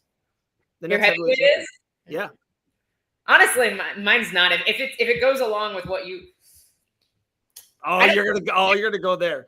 The next light heavyweight champion to me is Poatan. Poatan will get the job done. I believe in him. Have you seen him lately? He's doing CrossFit. He looks phenomenal. The best shape this man's ever looked at, and takes one punch.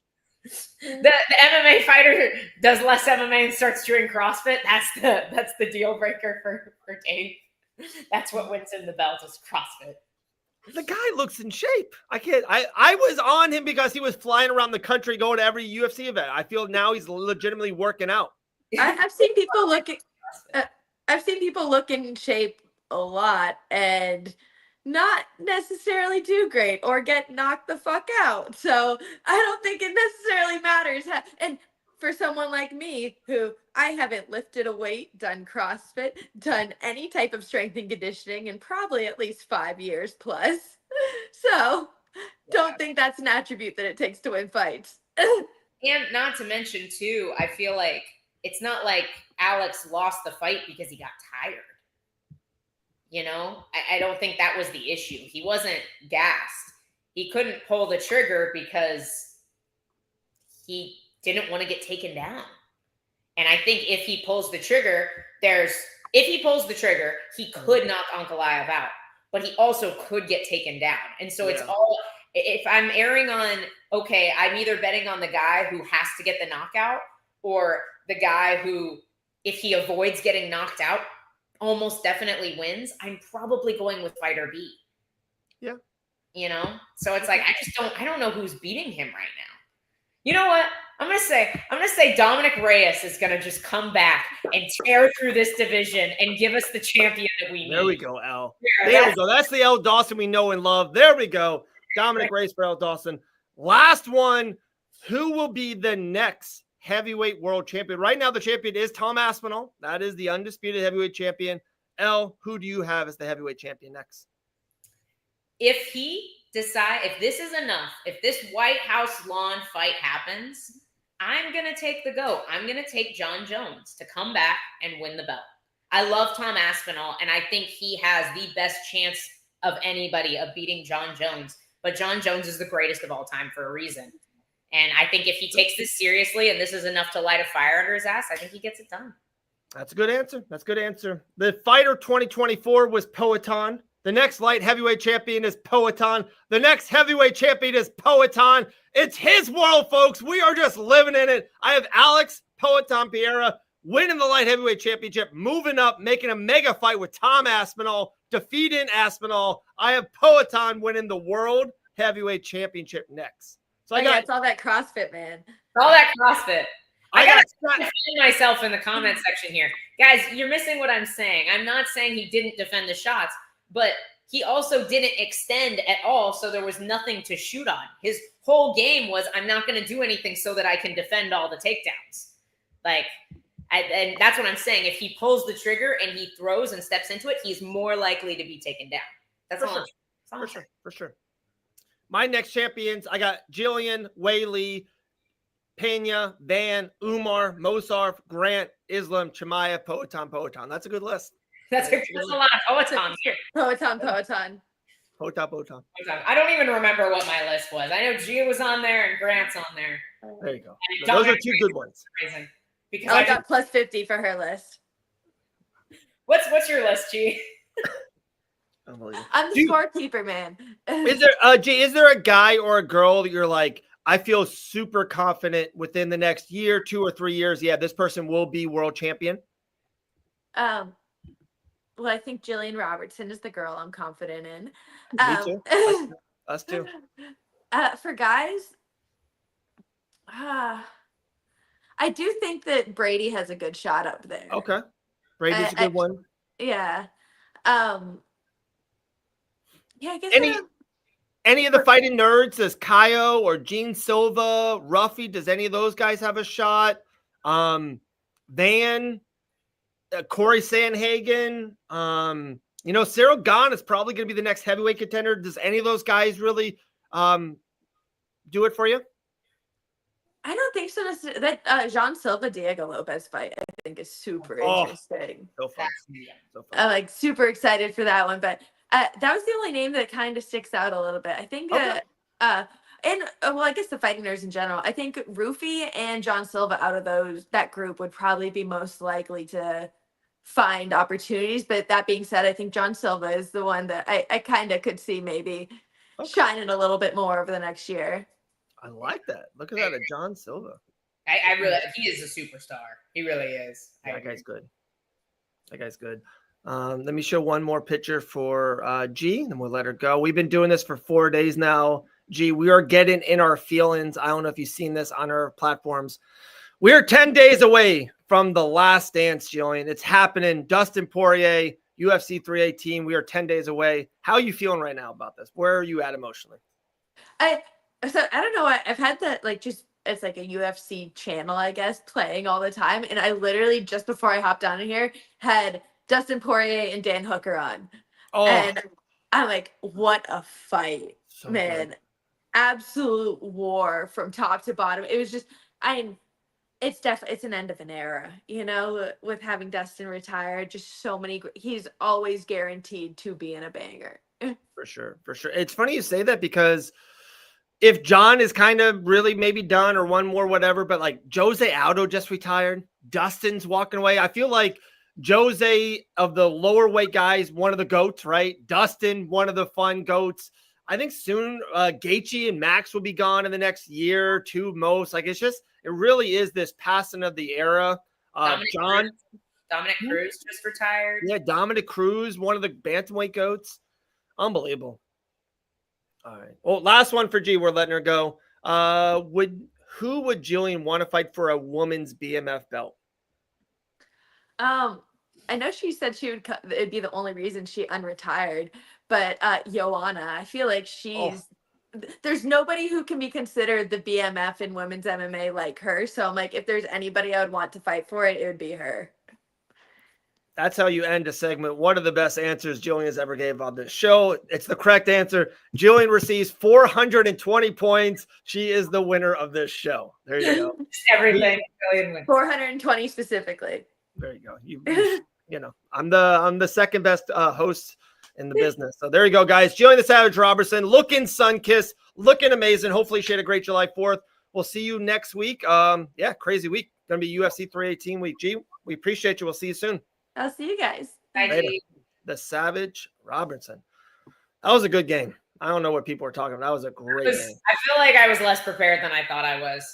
I was killing it for like the bottom weight classes. You were doing good. You were on fire.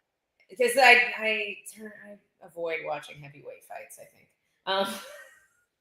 But that's my bathroom break, is the heavyweight fights.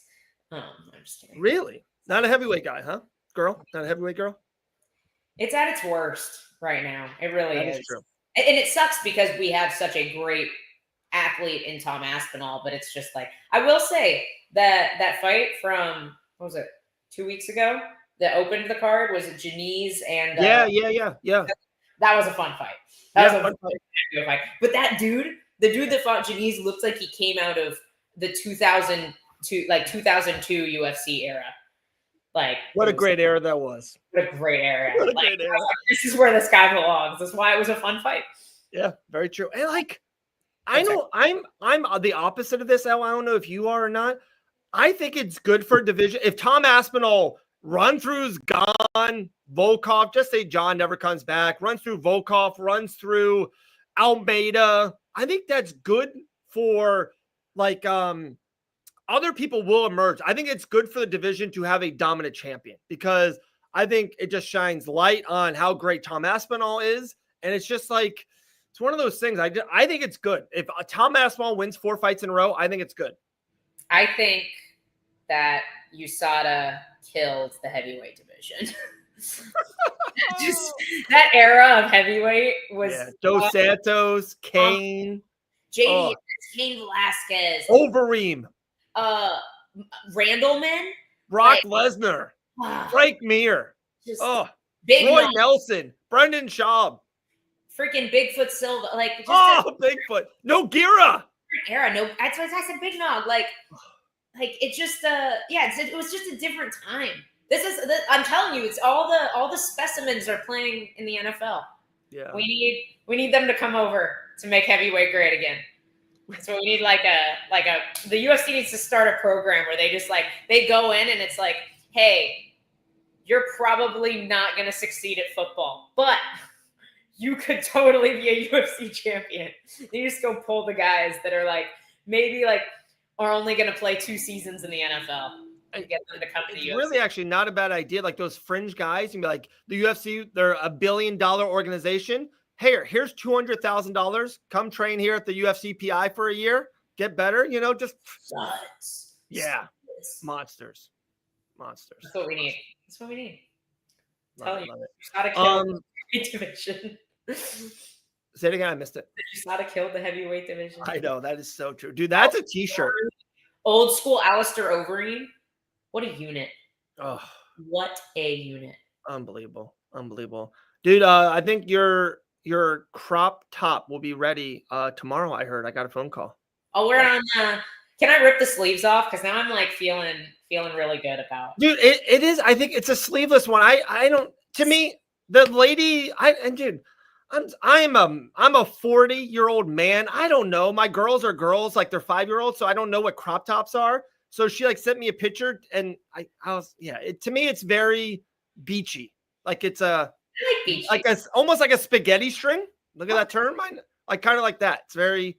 We'll see what happens. Yeah, we'll see. I'll wear it to the beach. I got a special one. I got 2 custom ones made. So got some good stuff in the works. Good stuff. Yeah. They will get some t-shirts away too. That'd be kind of cool. Ooh. You guys want Fight Banana shirts? Would you guys take a banana shirt? Dude, would they? They will love it. What's ETA on Grant making some banana blitz? I mean, I can ask him to come in early. I feel like we go late, so I don't mind us doing it. If they're ready, we can do early and leave this joint. By the way, tomorrow night, guys, 9:15 p.m. on the East Coast. Bet and Bananas is back.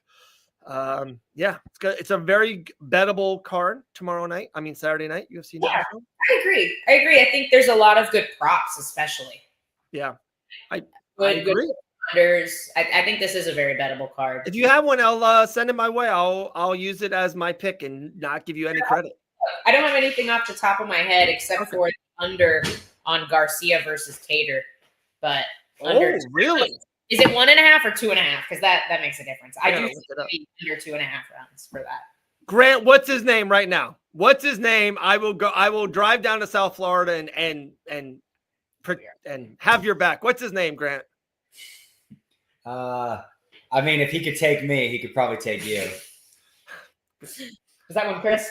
Yeah, Chris elbowed me right in the right now. And I know this might sound like a dumb question. When you get elbowed like that, do you like, oh God, that's a black guy? Like, do you know it, or you never know, and then an hour later you look in the mirror and be like, yep, that's gonna be a bad one?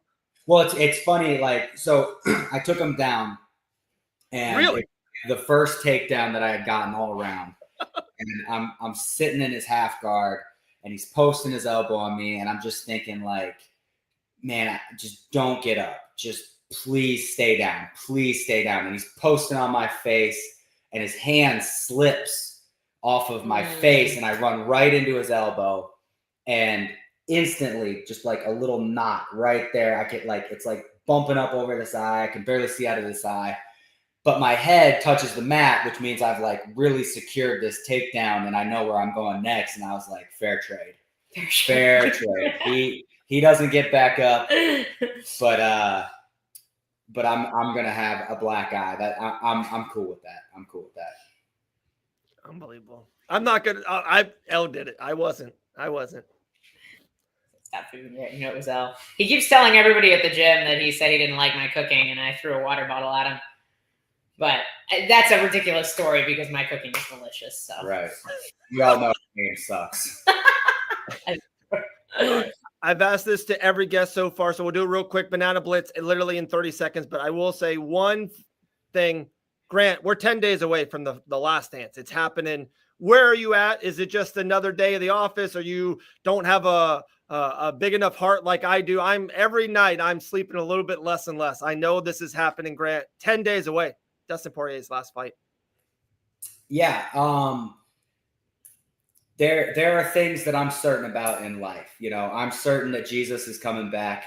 I'm certain that every country will have taxes. I'm not so certain this is the last dance. That's all I'll say.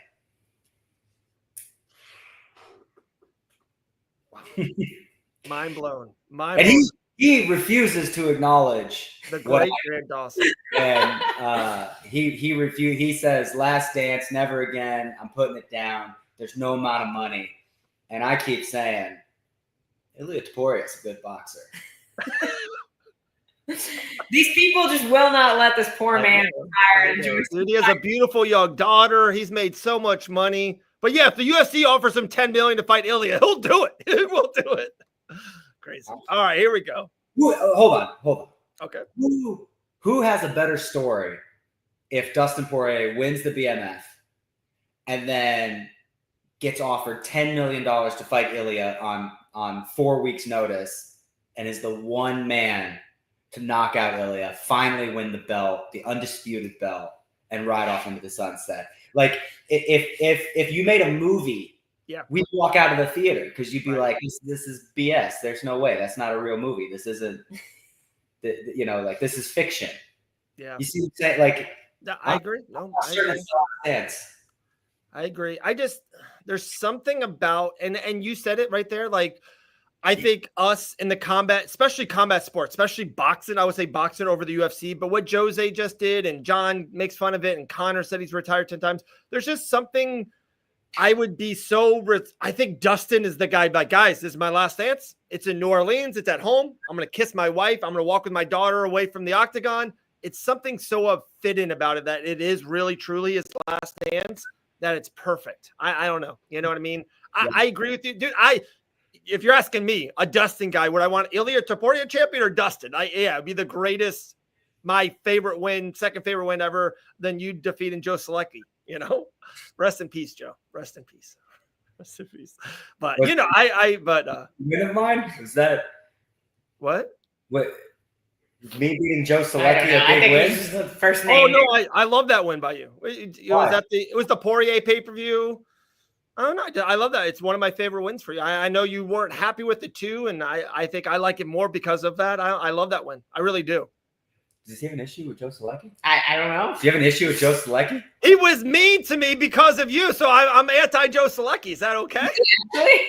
I called you guys on the spot. He mean mugged me in South Carolina. I go, Joe, I'm a Grant guy. I'm sorry. I don't remember. Just shoot first. You'll win. God, all right, guys. He's got a decent.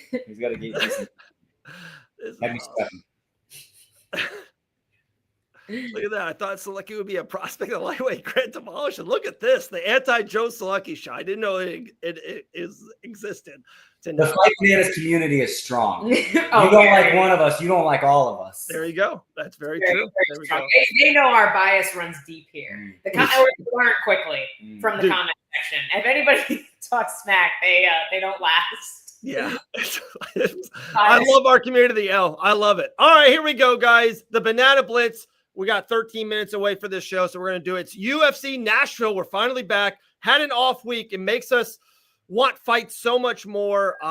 It's a good show. I like the show a lot. Let me do this for Grant so maybe he can see the card a little bit. But I think it's a really good card. There's a lot of fights on it. Yeah, maybe the main event's a little soft, but Banana Blitz UFC Nashville edition starting right now.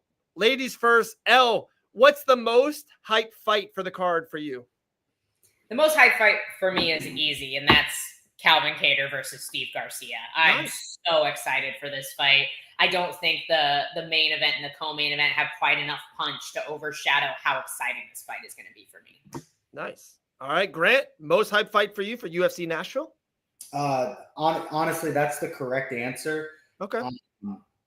I'm excited about Wonder Boy and Bomb Theme. Like, Bomb Theme's kind of on a tear right now. A lot of wins, a lot of finishes. Yeah. I'm interested. And dude, Stephen Wonderboy Thompson seems to be the guy that time forgot.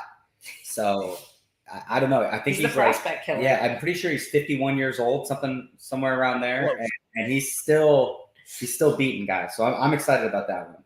Looks exactly the same as he did when he was 33. Looks younger. Like he looks amazing. We posted on Fight Bananas. I actually don't know the answer. Is Stephen Thompson a future UFC Hall of Famer? Yeah. Okay. I think so. 100%. Really? I'm gonna say no. You don't think he gets his spot? I don't think he is right now. Belt, look, he didn't win a belt. Didn't win a belt. What was his fight? Like Rory McDonald versus Robbie Lawler. I agree. I agree with you, Grant. That fight, unbelievable. That's fair. So, what's that fight for you with Wonder Boy? Yeah, I don't know. I can't think of it. You ready for this one? What's his best win? That's an even better question. Let's see. Let's pull it up. I think it's Gilbert Burns. He didn't beat Gilbert Burns. No, he lost that fight. Call yourself an analyst. This is why we can't get UFC credentials, Dave. Honestly, I mean, here's Kevin Holland? Jeff Neal, Vicente Luque, Kevin Holland. Rory McDonald, honestly. Rory, that's a good one. his best Hendricks. win. I think we're forgetting though that his era, he was the draw with Woodley, Rory McDonald, Johnny Hendricks, Johnny Hendricks, Jake Ellenberger. That's a sick knockout. I kind of forgot about that fight. That was only it gets funnier because Jake Ellenberger laughed about karate. No, his best win is Robert Whittaker. There you go. There you go. Yeah, he might be a UFC Hall of Famer. After hearing that, the wins of the what Greg said about his length of age is a true story. Kevin Holland, our era, the middle era of Robert Whittaker, and then a Rory McDonald of the era of yesteryear. That's a great little. That's a Hall of Fame career. Yeah. Let me ask you this though. Sure. Every single one of those wins comes with an asterisk. Beat Robert Whittaker at 170. Robert Whittaker at 170. The brain is dehydrated. You're telling me this man gets beat with like a kick to the face and then gets absolutely annihilated by Yoel Romero and just is fine with it? Like, I think that was the weight cut that beat him. And then you go Rory McDonald. Dude, that was when Rory McDonald found Christ. And look, it's not all of us, but he went downhill after that.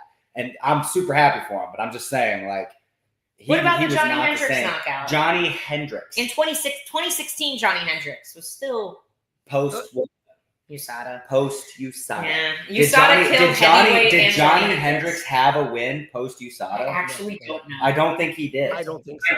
I think it might have been Neil Magny beat him. Oh my gosh. His last win was Hector Lombard in 2017. So he had another post USADA guy. Another guy USADA killed the heavyweight division and Johnny Hendricks. And Hector Lombard. So my short answer is no. I don't think Stephen Wonderboy Thompson should. Right. No, okay, that's fair. All right, I derailed this. I'm sorry. What is the most underrated banger of UFC Nashville? Underrated banger. See, I don't know if this. I got a good one. I don't have like an underrated. Well, you go first. Nate Landwehr versus Morgan. I don't know how to say it. Right? See, I don't think that's underrated. I think that people are excited for that fight. That's why I didn't pick that. But I think that's the right answer. That's a banger. I mean, but everybody's talking about Steve Garcia and Kelvin Cater. That's literally. I'm going to be honest with you. I didn't even know. I didn't remember that Nate Landwehr and this guy were on this card. Really? Yeah. No, I agree with Grant on this. I do actually. Yeah, it's underrated. Always talk. Last post you saw about it. I've been seeing posts about Kelvin Cater and Steve Garcia. How about Mike Davis versus Ramirez? I think Mike Davis, second fight of the night. That's a very underrated, untapped fight right now. That's a more underrated fight in my opinion. But Mitch, that's not a banger. An 0-1 versus 6-2, I believe, if I'm not mistaken, a 6-2 in the UFC. 2 losses being Gilbert, Bonfim. Yeah, like you see what I'm saying? Like, it just doesn't make sense. The only thing that makes less sense than that is Derek Lewis versus a guy with 1 fight in the UFC, and he's a plus 230 underdog. That's insane to me. Whoa, we'll get into that later. Lock of the card, underdog picks. We'll get into that later. What's the guaranteed finish at UFC Nashville? I think I gotta go. Well, I'm kind of leaning towards Austin Lane and Vitor Petrino. Yeah, that's the correct answer. Come on, yeah, that doesn't last 5 minutes. It doesn't. There's no way that goes. Yeah, no way. There's no way that goes 15 minutes. Yeah, doesn't last 5. Sling. That's kind of going to be a banger too, but it might be very short. So I don't know. I'm taking Chitty and Jake Matthews. Nice. That's a good fight. I don't even know who's going to win. I just don't see it going the distance. Chitty is so dangerous in the first round, and Jake Matthews have struggled with those kind of guys. But if he can weather that storm, I just think that Chitty might slow down. So it's like either a 3rd round finish or a 1st round finish. I like it. What fight on UFC Nashville will go the distance? Lauren Murphy and Eduardo Mora. Yeah, same. Who is the underdog pick you guys have for UFC Nashville? I'm taking Derek Lewis. 26 UFC fights versus 1 UFC fight. Yeah. Yeah, I'm surprised This big of an underdog, to be and honest. when you look at Teixeira, or however you say his name, Yep. he's not like a specimen. He's not quick like the champion. He's not shredded like Jalton Almeida. I'm a little confused as to why he's so 8 fights versus 40 fights. That's a big difference. That's a big difference. Only in our sport, by the way. Your answer is correct, but for the sake of having a different answer, I would take Jake Matthews as an underdog as well. I think that's a very close fight, and I think it's a very winnable fight for Jake Matthews. He's super tough. Yeah. And he's grindy, and I expect Chidi to slow down if he can't get it done early. So Chidi's I'm sniper. surprised Derek Lewis is as big of an underdog as he is. I know. The UFC, it's what we remember your last. That's it. We don't remember a career. We don't remember legacy, and we remember your last. It's crazy. But that's what's funny to me, because Derek Lewis's last fight looks the exact same as his first fight. No, you're right. You are right. You want somebody that's consistent. It's Derek Lewis. Yes, you're right. Good point. This is the close. Second. He's going to knock out Curtis Blades 3 times in a row and then lose to, Junior Dos Santos with one leg. You know what I mean? Like it's crazy. Dude, talking about screw you, Sada. You took away Junior Dos Santos from us. Screw you guys. All right. Well, honestly, I think that if you have after too, right? If you have a weight class as bad as heavyweight, I think they should be allowed to be exempt from drug testing. I don't care about that belt anyway. Like, dude, the heavyweights used to be the most exciting division. We were talking about it. We talked about it. We did it. You had 10 lightweights on the card, and everybody was signing in just to see the heavyweight fight, which was like Cain Velasquez versus Junior Dos Santos. I know. That's a heavyweight fight. A prelim used to be Overeem versus Rosenstrike. Pre-USADA was amazing. Big Nog versus Bigfoot Silva. Come on, incredible. Overeem versus Brock Lesnar. Get out of here. So fun. Just the pictures of Alistair Overeem from earlier in his UFC career, they look otherworldly. He doesn't look like a real human 100%. being. Roy Nelson versus Frank Mir. Just our heavyweight main event is an 8-0 guy versus a 40-fight veteran. Yeah. It's different. It's just different era. Time, which is crazy because Derek Lewis was in that time too. True story. He wasn't on anything, I would guess. All right, this is a good one. I think there's 2 answers, and I would love, this is a good one. Who is the biggest superstar going in to UFC Nashville? Is there one? I mean, it's got to be Derek Lewis, right? Going into it. Yeah, it's got to be Derek Lewis because he's the biggest name. Yeah, 100%. Wonderboy Thompson. We just established that he's not Hall of Fame worthy, so. Well, I don't think Derek Lewis is a lock for a Hall of Fame as well, but he came out with Jack Black. He's in movies. He's pretty big. He's got a YouTube channel. Big guy. Wonderboy, just throwing it out there. That's fair. Maybe a tie between the two of them. No. If you want Derek Lewis, I don't want to talk you off your pick. I'm just saying I think there's legitimate. Okay. Worldwide, probably Wonderboy. In the MMA community, probably Lewis. Lewis has a pretty strong cult following. Yeah. Okay. Like who do you think gets asked for pictures more? I bet it's Derek Lewis. Ooh. That's a good one. He's also more noticeable. Remember, the ladies also ask Wonderboy for pictures, not just the guys. Yeah, but dude, there's not a lot of females asking for UFC, at least in my, I don't know, I think it's a guy thing. It's a bro thing. Yeah. Unless you're Wonderboy. Oh, wait. If they're at UFC in New Orleans at the pay-per-view and they both win by first round knockout and there's a meet and greet and it's Derek Lewis or Wonderboy, who has a longer line? Lewis. 100%. Yeah, Lewis. Wow. Okay. That's the answer. So funny. He's such a character. He's funny. He is really funny. He is good. He's good. Okay. Prospect to watch at UFC Nashville. I'm gonna go with Morgan Charre. I really like him. I feel like people were super excited about him when he made his debut in Paris. And then he hasn't even been like super inconsistent in my opinion. I feel like he's still a really solid prospect, and he's just like, people just aren't as high on them as I think they should be. And I think he's developing and he'll grow, and I think people will be really high on him again. Respect. Grant Dawson? I mean, it's got to be Gabriel Bonfim to me. Like, that's a good pick. His little brother was such a letdown, which thank God, because he's in my sport, my weight class. But I feel like he's the real deal. You know, he's the real deal. I think Wonder Boy's going to put up a good fight, and we're going to really get to see how good this guy really is. I imagine that he will pass with flying colors. I like it. 2 left here at Banana Blitz. Who has the most to gain at UFC Nashville? Probably Taliesin Teixeira, to be honest. Yes, I agree. Yeah, the undefeated heavyweight. If he knocks out Lewis, he's 1 away. Oh, yeah, no, 100%. Like, it's so easy to get a title shot at heavyweight.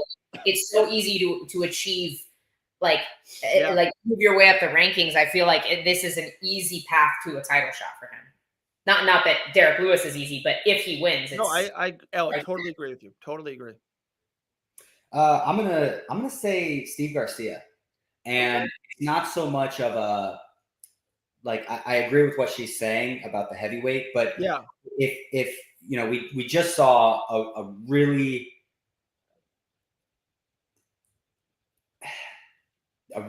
boring fight. I didn't want to say that because I'm a boring fighter too, but we saw a really boring fight with Yusuf Zalal and Calvin Kattar, and everybody, even hating the fight with a win like that, is like, okay, Yusuf Zalal is the real deal. He's in right rank. now. Yeah. If I remember correctly, if Steve Garcia goes out there and knocks him out, I think you have to argue like, okay, this dude's legit. Like, real deal. That's fair. Like, let's put him ahead of these guys, you know? I think Steve Garcia, depending on how he wins, if he even does win, which I think he will, but I think he's got his next fight could be somebody on the Josh Emmett level. Oh, I agree. And to the same argument, I feel like he's been on a heck of a tear and has been waiting for this moment for a while. Yeah. And he just hasn't gotten that right matchup that will give him this. So, that's a good answer. We talked with Steve 2 weeks ago, El. We talked about a futuristic, if he wins this one, maybe it's him versus Aljamain Sterling, kind of a headliner of an Apex kind of a card. He's that much of a jump. You're right. Josh Emmett, Aljo in that realm, 6 through 11, you know? Or it could be Mosar's 33rd straight featherweight fight of him not fighting for the championship. Either or, you know? I actually could see him fighting Aaron Pico, assuming. Yeah, good point. Yes, that's a good one. As a maybe fight night headliner at the Apex. That'd be a fun fight. Co-main event. We just saw the Pitbull brother. He lost to somebody way up in the rankings, and now he's got an interesting matchup in a co-main event, which I'm totally blanking on who he's fighting. Ige. Thank you. Yeah. Like, that makes sense. Right. If Pico loses a Steve Garcia after a knockout of Calvin Kattar, that makes a lot of sense. Yeah, I love it. Last one here at Banana Blitz, and then one last fun thing when we this is because we're past the 2 hours. We can be really this is straight fight bananas, loyalists. But who has the most to lose now here, guys? We talked about gaining and winning. If they lose this fight, they go down the list. Who has the most to lose at UFC Nashville? I have my answer pretty locked Grant in. said his name 3-4 times. That's the one I'm leaning on. So let's see if he says it again right now. Go with the Grant. Bonfim. Yeah. I think it's Bonfim. He loses to Wonder Boy. Yeah, I agree. Grant? I'm going to disagree.